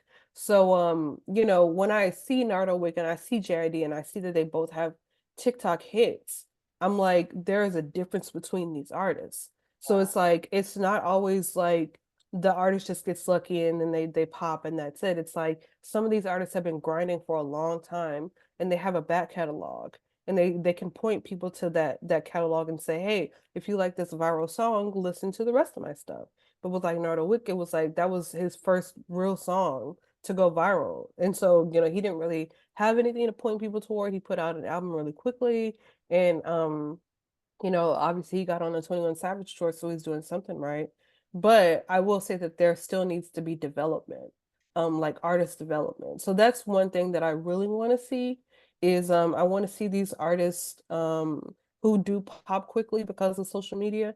I want to see them like back it up and I want to see them learn the game and learn how to be performers and learn how to be real artists. I can't really condone an artist just coming out and being like, yeah, I'm here and I have nothing going on, but I'm going to be here for a while. And it's like, are you really? Are you just going to have a moment, a flash in the pan moment, and then just move on to something else? So, yeah, that's the gist of my social media thoughts is like, I think it's really helpful because it can give opportunities to artists who don't have a machine behind them, but it's also like you have to be ready and not everybody's ready. Yeah. Well, and see, and that actually is where I feel like some of the consciousness raising boat could be missed, right? Where Hmm. if your whole like artistic practice is like, okay, I look at TikTok for 6 hours a day, right? And I'm Hmm. like very familiar with these trends and these dances, right? And this and this and that. Hmm. And and I want something to go viral. Lil Nas X kind of bridges the gap, right? Because he like, Hmm. yes, he's like deeply familiar with like how the algorithm works, right? Yeah.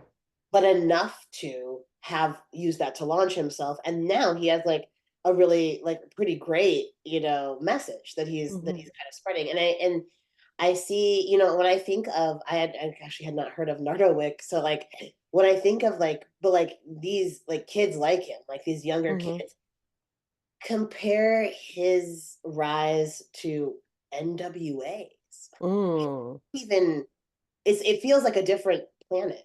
You know, Yeah. it feels like a different planet when we talk about rappers of our generation, like Kendrick Lamar, right? Yeah. Like starting with what was it, Bad Dog Entertainment, and then Oh, he Top Dog. Top Dog, thank you, Top Hmm. Dog Entertainment. Then he goes to a bigger, and he was carrying Top Dog, and then he goes to a bigger label, right? Um, and the process is so different from kind of like what we're seeing here, where it's like, whoa, you're headline or not headlining, but like you're opening for 21 Savage suddenly. You know what I mean? Like, how old are you? Where'd you come from? What's going on? Yeah. Where's your stage Yeah. presence? Yeah. And that actually, that to me, as we're talking about this, that to me is where it does feel like we're missing something, right? In Hmm. terms of like being aware of the aims of the genre, Hmm. right? And kind of like, I don't know. I mean, and again, like I totally recognize myself as like culturally an outsider, like being a white person commenting on this, but also being like someone who like really enjoys kind of like what this genre has done for so many people and just Hmm. enjoys consuming the art form. It I guess I would ask you, like, does that feel like a gap in the consciousness, right? The fact that like someone can kind of appear out of um TikTok, or am I missing something? Hmm. I mean, I don't know. That's a good question. I would say, hmm, a gap in consciousness. Um, yeah, I don't know. I don't I'm trying to think if there have been ways for artists to just kind of like crop up and not have like the institutional knowledge or the support or things like that. But yeah, I mean, I think it's a different kind of consciousness. I think it's just it changes form, with every era. And Yeah, it changes how do I put this? It's not what it used to be, but that doesn't mean it's not there anymore. It's like our consciousness is our phone now. It's like this is how we right, communicate. This is how we get in touch with each other. This is how we discover new things. So it's like I think it's just a different form, and I think that it's still taking shape. I yeah, don't think we have really got our finger on the pulse when it comes to what these apps are capable of doing for the music industry and for these artists. I think we're still trying to identify what exactly is going on, but I don't think that there's like a gap, or I don't think that it's just disappeared. I think it's still there. It's just like it's changing as we change. that makes well, yeah, because I mean, and when I think about it too, right, it's like playing the tape forward on NWA, the sacrifices I mean, oof, the heavy sacrifices that had to be made for them to interface with a white owned, white dominated music Hmm. industry, right? That was like, Hmm. tone it down. I mean, literally, it's in their name. It's in the fact that they had to abbreviate, Yeah. like so, like they can't have the full name, and like it's got to be that acronym. And so I totally see it. I'm totally like I'm really learning a lot from you here because it feels like whereas yes, right, like there could be maybe a lack of awareness around certain historical issues or certain something with a younger generation that is maybe not taking as much time, right, Hmm. to develop as an artist and think about those issues and read and learn da da da. Hmm. Hmm. Like if you shoot up at age 18 or whatever, right, you're not fully formed for so many reasons. However, then you could have like another little Nas, you could have another young artist who Hmm. really does have more of a sense of self, but there isn't the excessive gatekeeping, right? And there isn't Yeah. constant negotiation with like a white establishment that's like, Hmm. so Yeah. Hmm. no, that's a really good point. My next question, my penultimate question, I promise, because I know you have an appointment. Um, I'm wondering, so back to like the gender in hip hop Hmm. topic, right? So yeah, you brought up R. Kelly earlier, right? I mean, we've known what we've known about R. Kelly for some time now. Hmm. It's not just been that single Chicago Sun-Times reporter. I forget the guy's name who like was like Ah, remember? yeah, Yeah. Jim Rogan. What's his name? Not, Jim. not no, he's an obscure guy. Yeah, I could Google it. Not Joe Rogan, but Joe Rogan. Jim Rogerson. What's his name? Yes, something like that. Yeah, Yeah. Jim. Yeah, we'll say his name is Jim Rogerson. Okay.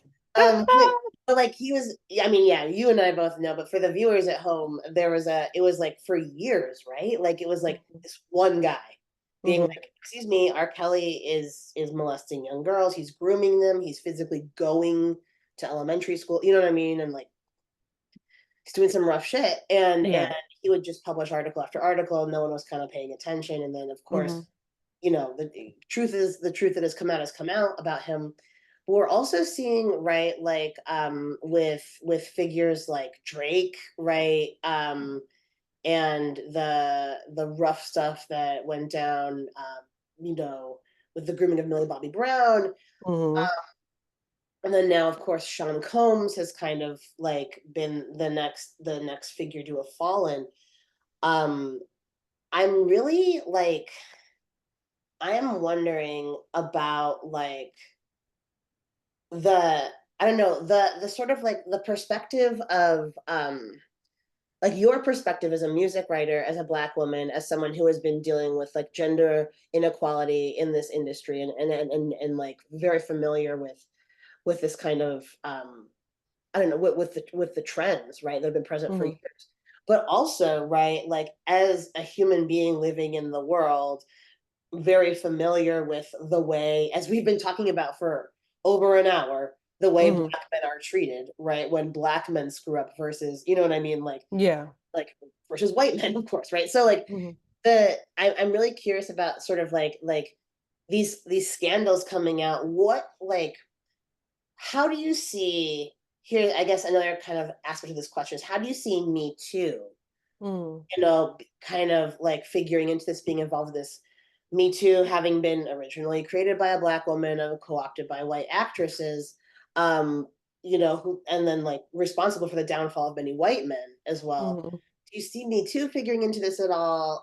What is kind of your take on these revelations, these really damaging and really kind of disturbing revelations coming out about these like fixtures of Hmm. hip hop in the 90s and the aughts? Yeah.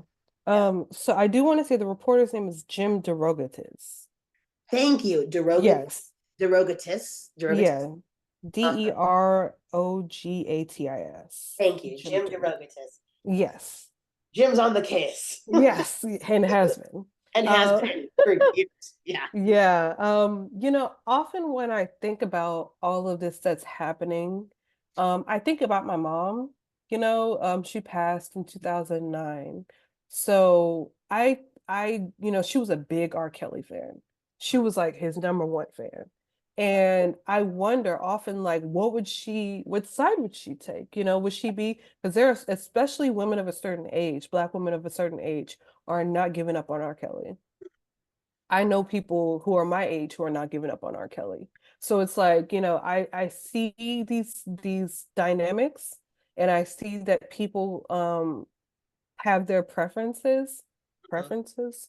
But yeah, I wonder, like what would my mom say, especially as a mother of like two young girls at the time that she passed, like, would she be like, oh no, like, F this dude, whatever, or would she be like, like this man gave me like, because I'll just briefly share this anecdote.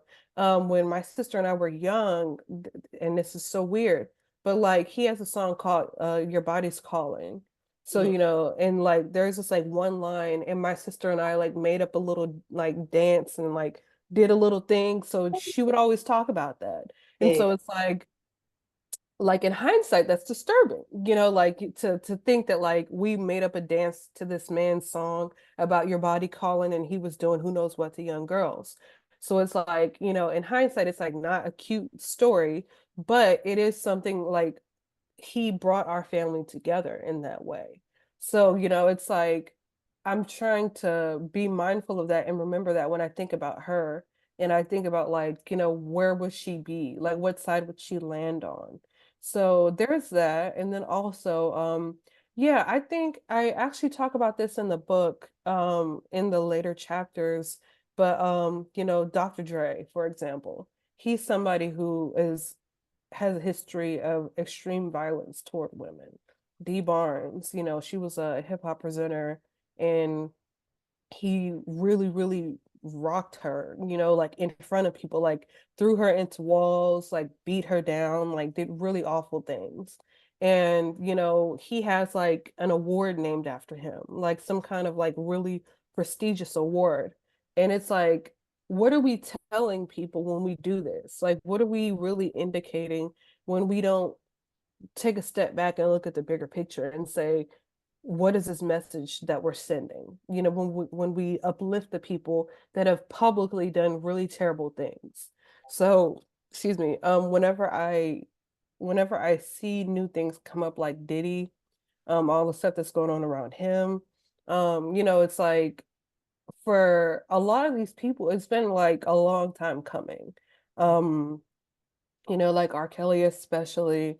But with Diddy, it's different because it's like everybody has kind of been like side-eyeing him for like since Biggie died pretty much. And now it's like all the stuff is coming to light and people are like, "Oh, I knew it," or they're like, "Oh, I'm still gonna listen to him," or whatever. But he's somebody that I think could be the beginning of a domino effect. I really think that because like last year the Hip Hop 50 celebrations, he was being honored like every other day. And and that was just last year.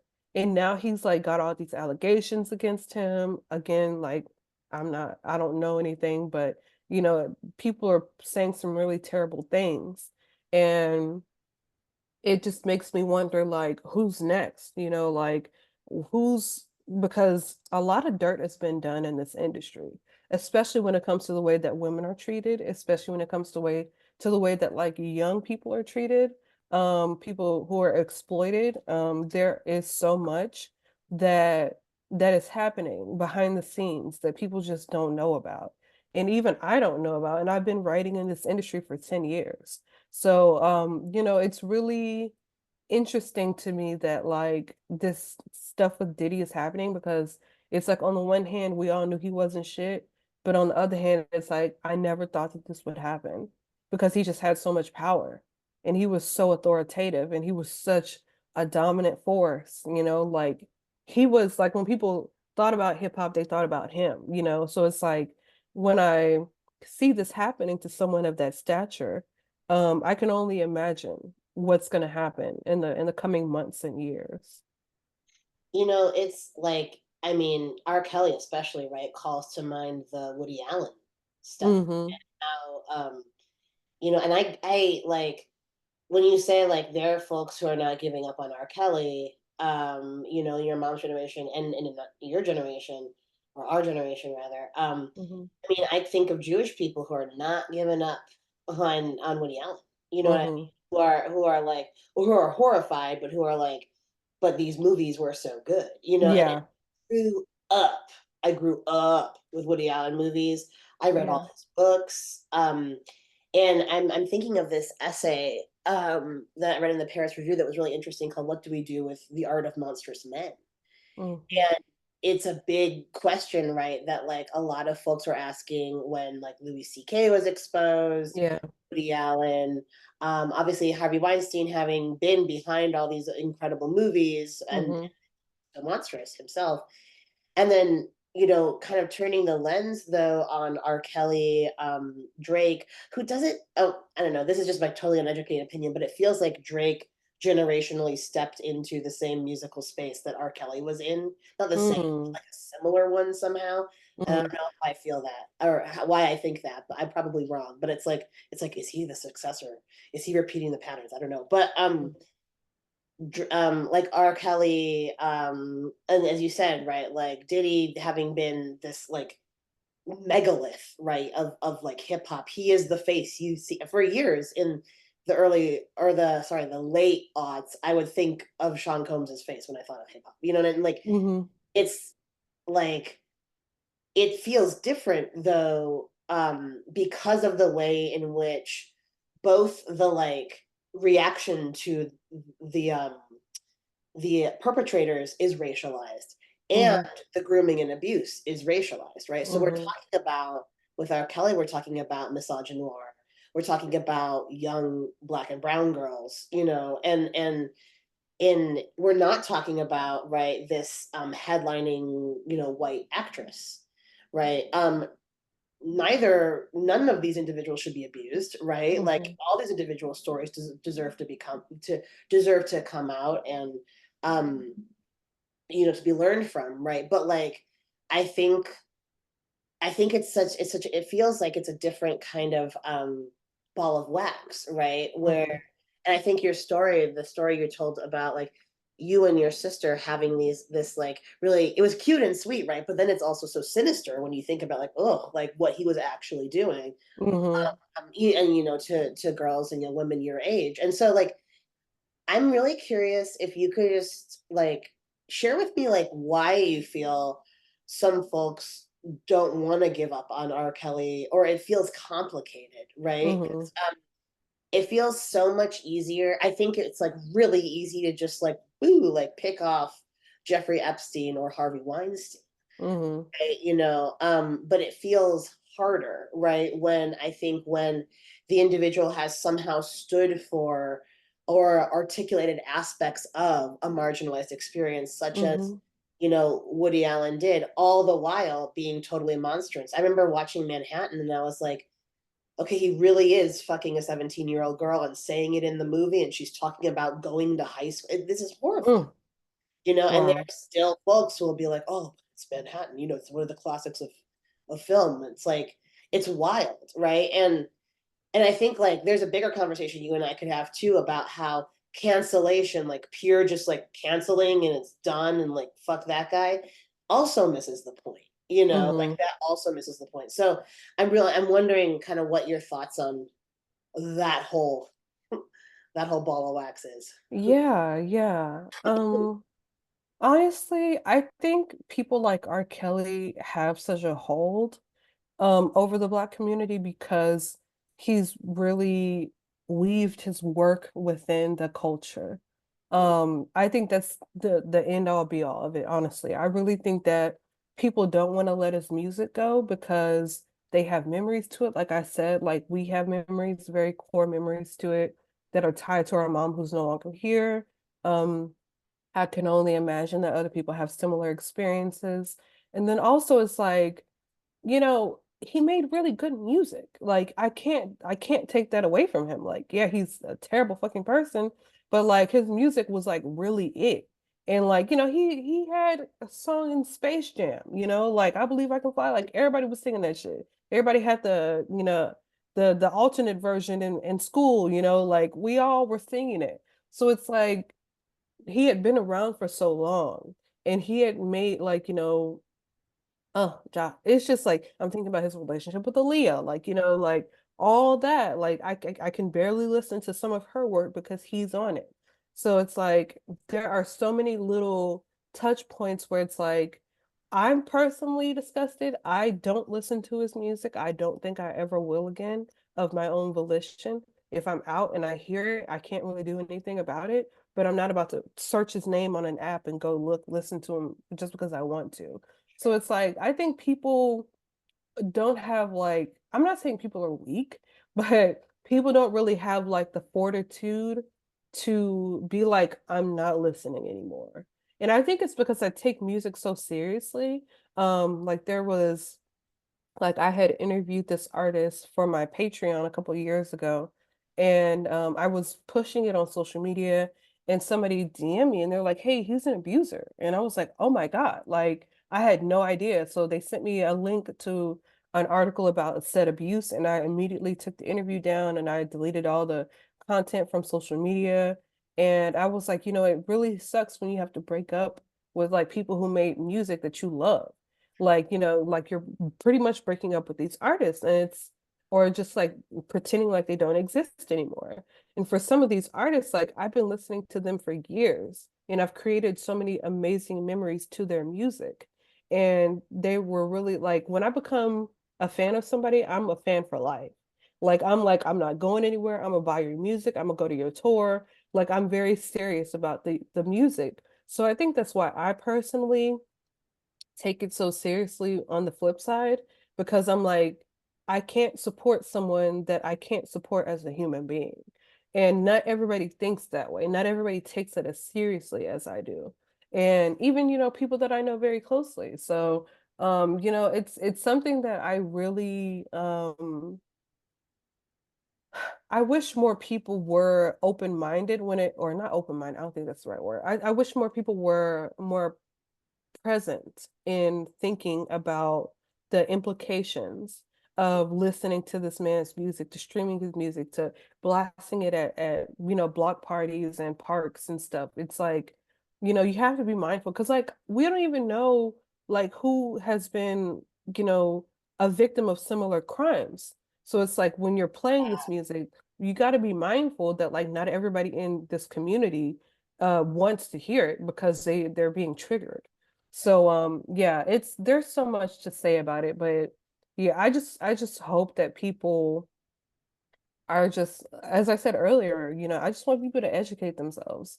I want people to just be aware and just be mindful and be, you know, really, really particular about the ways that they consume this music and the ways that they share it, if they do choose to share it. Yeah, I just I don't know if there's going to be like a big reckoning like there was in Hollywood, but I do think that at least a few moguls are going to get picked off, and these, middling artists are probably going to get, pushed to the side or whatever. But yeah, I don't know if it's going to be just like and if that does happen, it's probably going to be the similar situation as R. Kelly, where they're like, well, he made bangers, so I'm gonna still listen to him. And I'm like, okay, like I get where you're coming from, but at some point you really got to put your foot down and say, like, I can't support this. Right. Is it, and it's like, I mean, my much smaller, like, like version of this, but like, I loved Drake's music. I'm the guy who's like, I love Drake and Kendrick. I love Kanye and Taylor, and Yeah. I really love them both, for different reasons. And I think like, obviously K Dot was the more like rigorous, like, cerebral love, and Drake was the hey, we're smoking a blunt. Well, what I mean? Like fun in kind of fun times. And I listened, like, this isn't possible anymore, but if that collaboration with Future, if that album had been a vinyl, I would have worn so many grooves in that thing. I was endlessly oh, I'm awake, it's playing. You know what I mean? Right, right. And then I really enjoyed, if you're reading this, it's too late. There's Hmm. some albums of his I was like, whoo. And then I just stopped because I was like, this is fucked up what he's doing, and it felt, of course, I didn't have the whole set of like identity and cultural attachments to Drake that your mom, and I think reasonably, right, Hmm. would have to the music of R. Kelly. So I didn't feel that sense, but I also felt like, as like a woman, and I'm one of those weird trans guys who will say like, I'm a biological woman, right? Like, I'm socially I'm a man, biologically I'm a woman, right? And I remain irrespective of my personal identity, social identity, excuse me, identified with women's issues. Um, and so, yeah, like R. Kelly and Drake and, Diddy, I'm just like, no, go away, right? I Hmm. don't want to, like, I don't want to like materially support an individual who exhibits that behavior. At the same time, and I agree with you, right? Just like bumping this music mindlessly, um, could really be hurtful to a lot of Hmm. individuals who experience that kind of trauma. Hmm. And now, of course, Drake has become this kind of King Lear figure who's just like, Hmm. not a pedophile, I'm not a pedophile. Kendrick, I'm not a pedophile, I'll harm you. And I'm like, okay, keep saying it in this horrible diss track. Right. You know, like really, really gone to seed. But I think so. The problem kind of took care of itself. But I think like I do wonder, right? With cancel culture, right? Like I do wonder this about this kind of mentality of like voting with our dollar as punishment, right? Mm, And like again, I get it. These moguls, what does it matter, right? They're multimillionaires, if not billionaires. But I think I do wonder about like withdrawing the act of withdrawing material support as a punitive act, hmm and how this you know this may not impact like Diddy, right? But will what if a smaller disenfranchised rapper, whatever, for a whole other host of reasons is being canceled, right? And this and this and that, so like there are all kinds of counter examples. There's no answer, right? I have no answer. I'm not like, like I come out for or against this form of cancellation. hmm I'm raising the question about, I think, about this like the punitive approach, right? About hmm the like my money gets taken from you as a form of justice. Because hmm I can see the case for it plainly, right? And I can see the case against it pretty plainly too. hmm So it's something I think about quite a lot. But that kind of aside, because that's a huge conversation, and I have one more question for you. Yes. Um, it is about Southern rap, and hmm kind of bringing it home for you. As the artist you mentioned way back, however long ago it was when you were talking about, I think it was like who you grew up listening to, right? Like UGK and stuff. Yeah. Yeah. It's chopped in the Texas chopped and screwed genre is like such an interesting genre, and it's got me thinking about subgenres of hip hop, specifically Southern hip hop, specifically trap, and which gave birth to one of our biggest names in hip hop, right? hmm Wayne. And I think about, like the Carter albums being like a huge feature of I think our college days, like when those hmm were coming out, every single student at every university was listening to them. Yeah. Um, and I'm like subgenres, we talked about how like giant and variegated this musical genre is and how many subgenres it includes.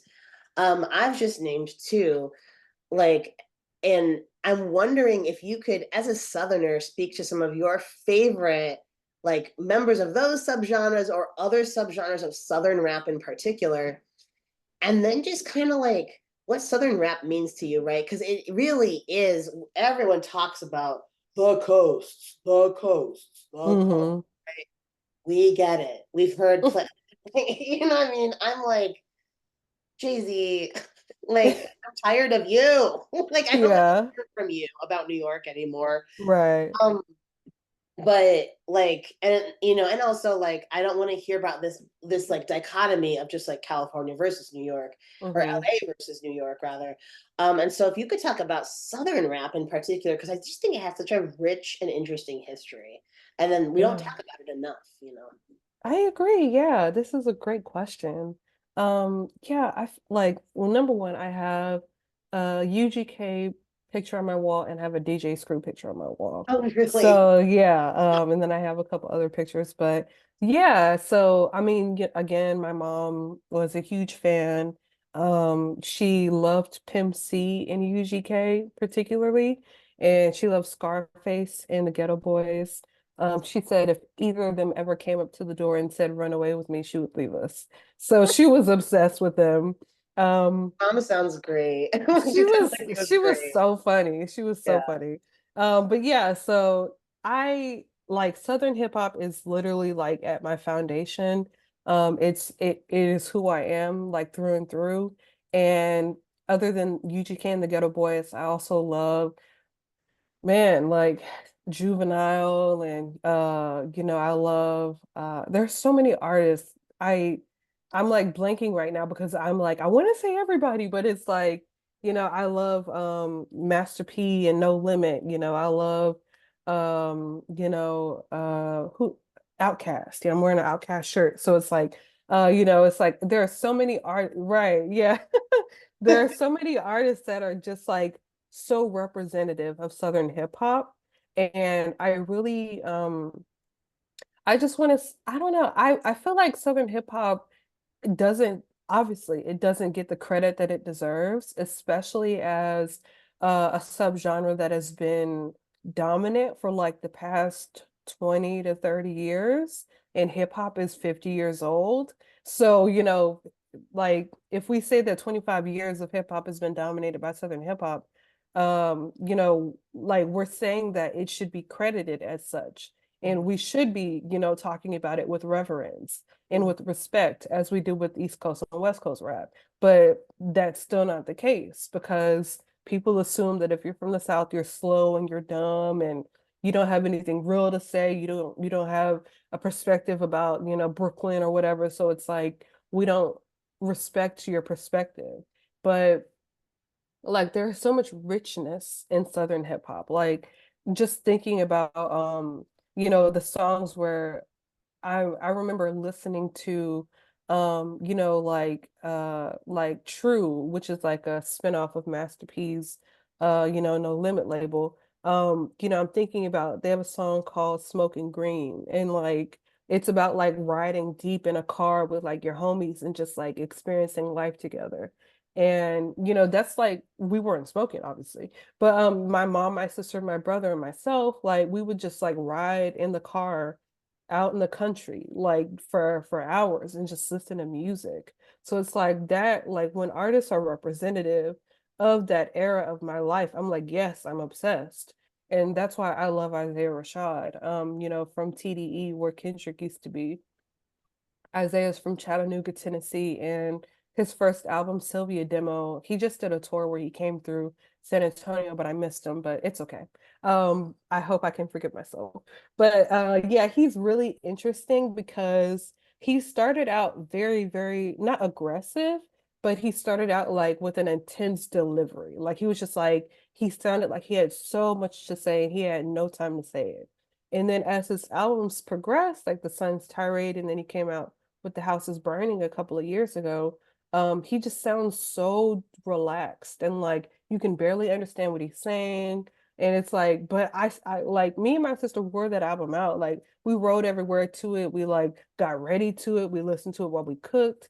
Like, so it's like when artists like that come across my path, I'm like so grateful because they really represent like my life. And not everybody feels that way, I guess, because I think Southern hip hop has like a strong attachment from its listeners because we know how hard it is for them to do what they do.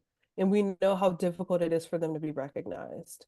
So when we're listening to them, it's like we're listening to ourselves in our own struggles of recognition and our own battles with like being seen seriously and being seen as smart or educated or quick-witted or what have you. So, excuse me. Yeah, I just feel like Southern hip hop is everything to me. And, I think of like I love Young Nudie, I love Young Dolph who passed away. I love Key Glock, I love, there are so many artists that are out now that I'm obsessed with. And I had a whole like era where like the SoundCloud rap era in the mid 2010s. That's when it kind of blew up for a lot of these kids, especially kids from Florida. I was obsessed with that scene. I was just like, I couldn't get enough of it. I was just like hyper obsessed with discovering new artists and new sounds. And yeah, so it's like listening to like 3 6 Mafia, right? Gave me the ability to listen to like a Space Ghost Perp from Florida, and because he was super inspired by them and he was super invested in like recreating the sound and the image that they had. So it's like it's all connected, it's like the predecessors and the successors, like there's a strong strong connection between them. And I think that's why I am such a champion of Southern hip hop because I'm just like I see the respect from era to era, and I see the creativity, and I see the intention. It's like there's just so much to love about it. I'm obsessed. I mean, honestly, I totally agree. I love Southern hip hop as well, and I like it, like it makes me wonder though, right? Like I'm thinking about kind of dynamics in basically just like in the like Black American community post Great Migration, right? Mm-hmm. And how you have, like what the South symbolizes, right? Not Mm-hmm. just this country at large, right? But to like individuals like within the Black community, like being a Black American and being in the South versus like being in New York City versus like being in, well, like Minneapolis, where we have Mm-hmm. so imprints and everyone coming from it. But like it's a really interesting kind of dialectic, and I feel like their Black hip hop carries this like this like really kind of heavy mantle, right? That's Mm-hmm. like heavy historical mantle, like Southern hip hop rather carries this heavy Mm-hmm. historical mantle of Mm-hmm. like being at the site of the greatest trauma, right? Like Mm-hmm. of the greatest trauma of a people, and kind of and like Southern hip hop talking about that, right? There are so Yeah. many artists who talk about like, okay, we're at ground zero, like Mm-hmm. where like some of the worst abuses against our people, like in the history of our people, like took place.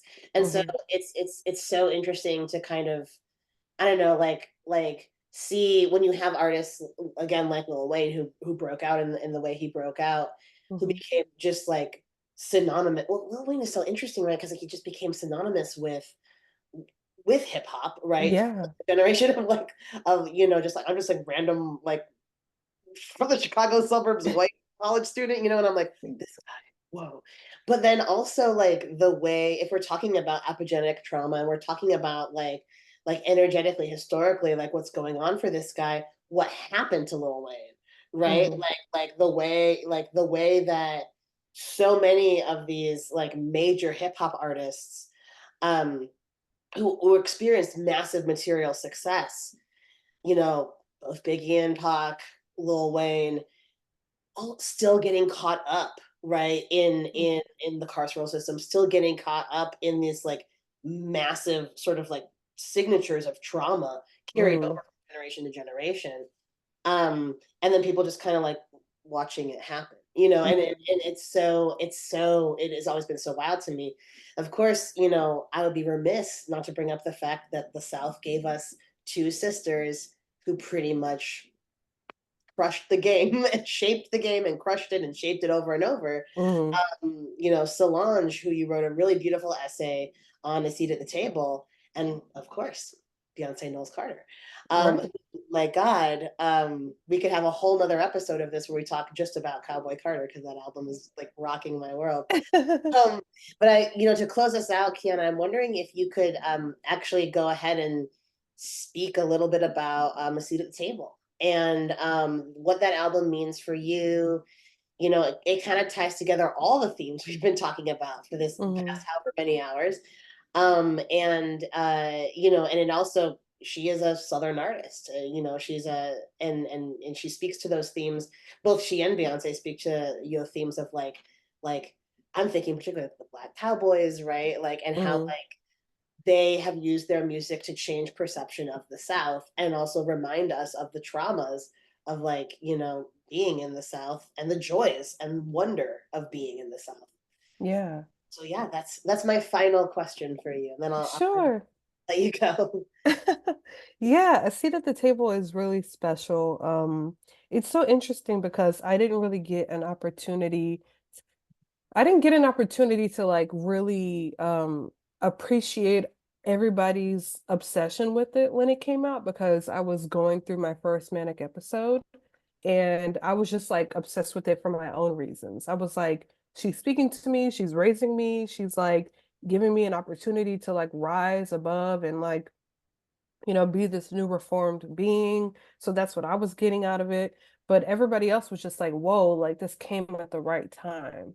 Because 2016 was a super heavy year. There was so much going on in terms of police brutality and deaths of Black people at the hands of vigilantes, and Trump was running for president, got elected, so it was like there was so much happening that was just like not it was just like a really difficult time.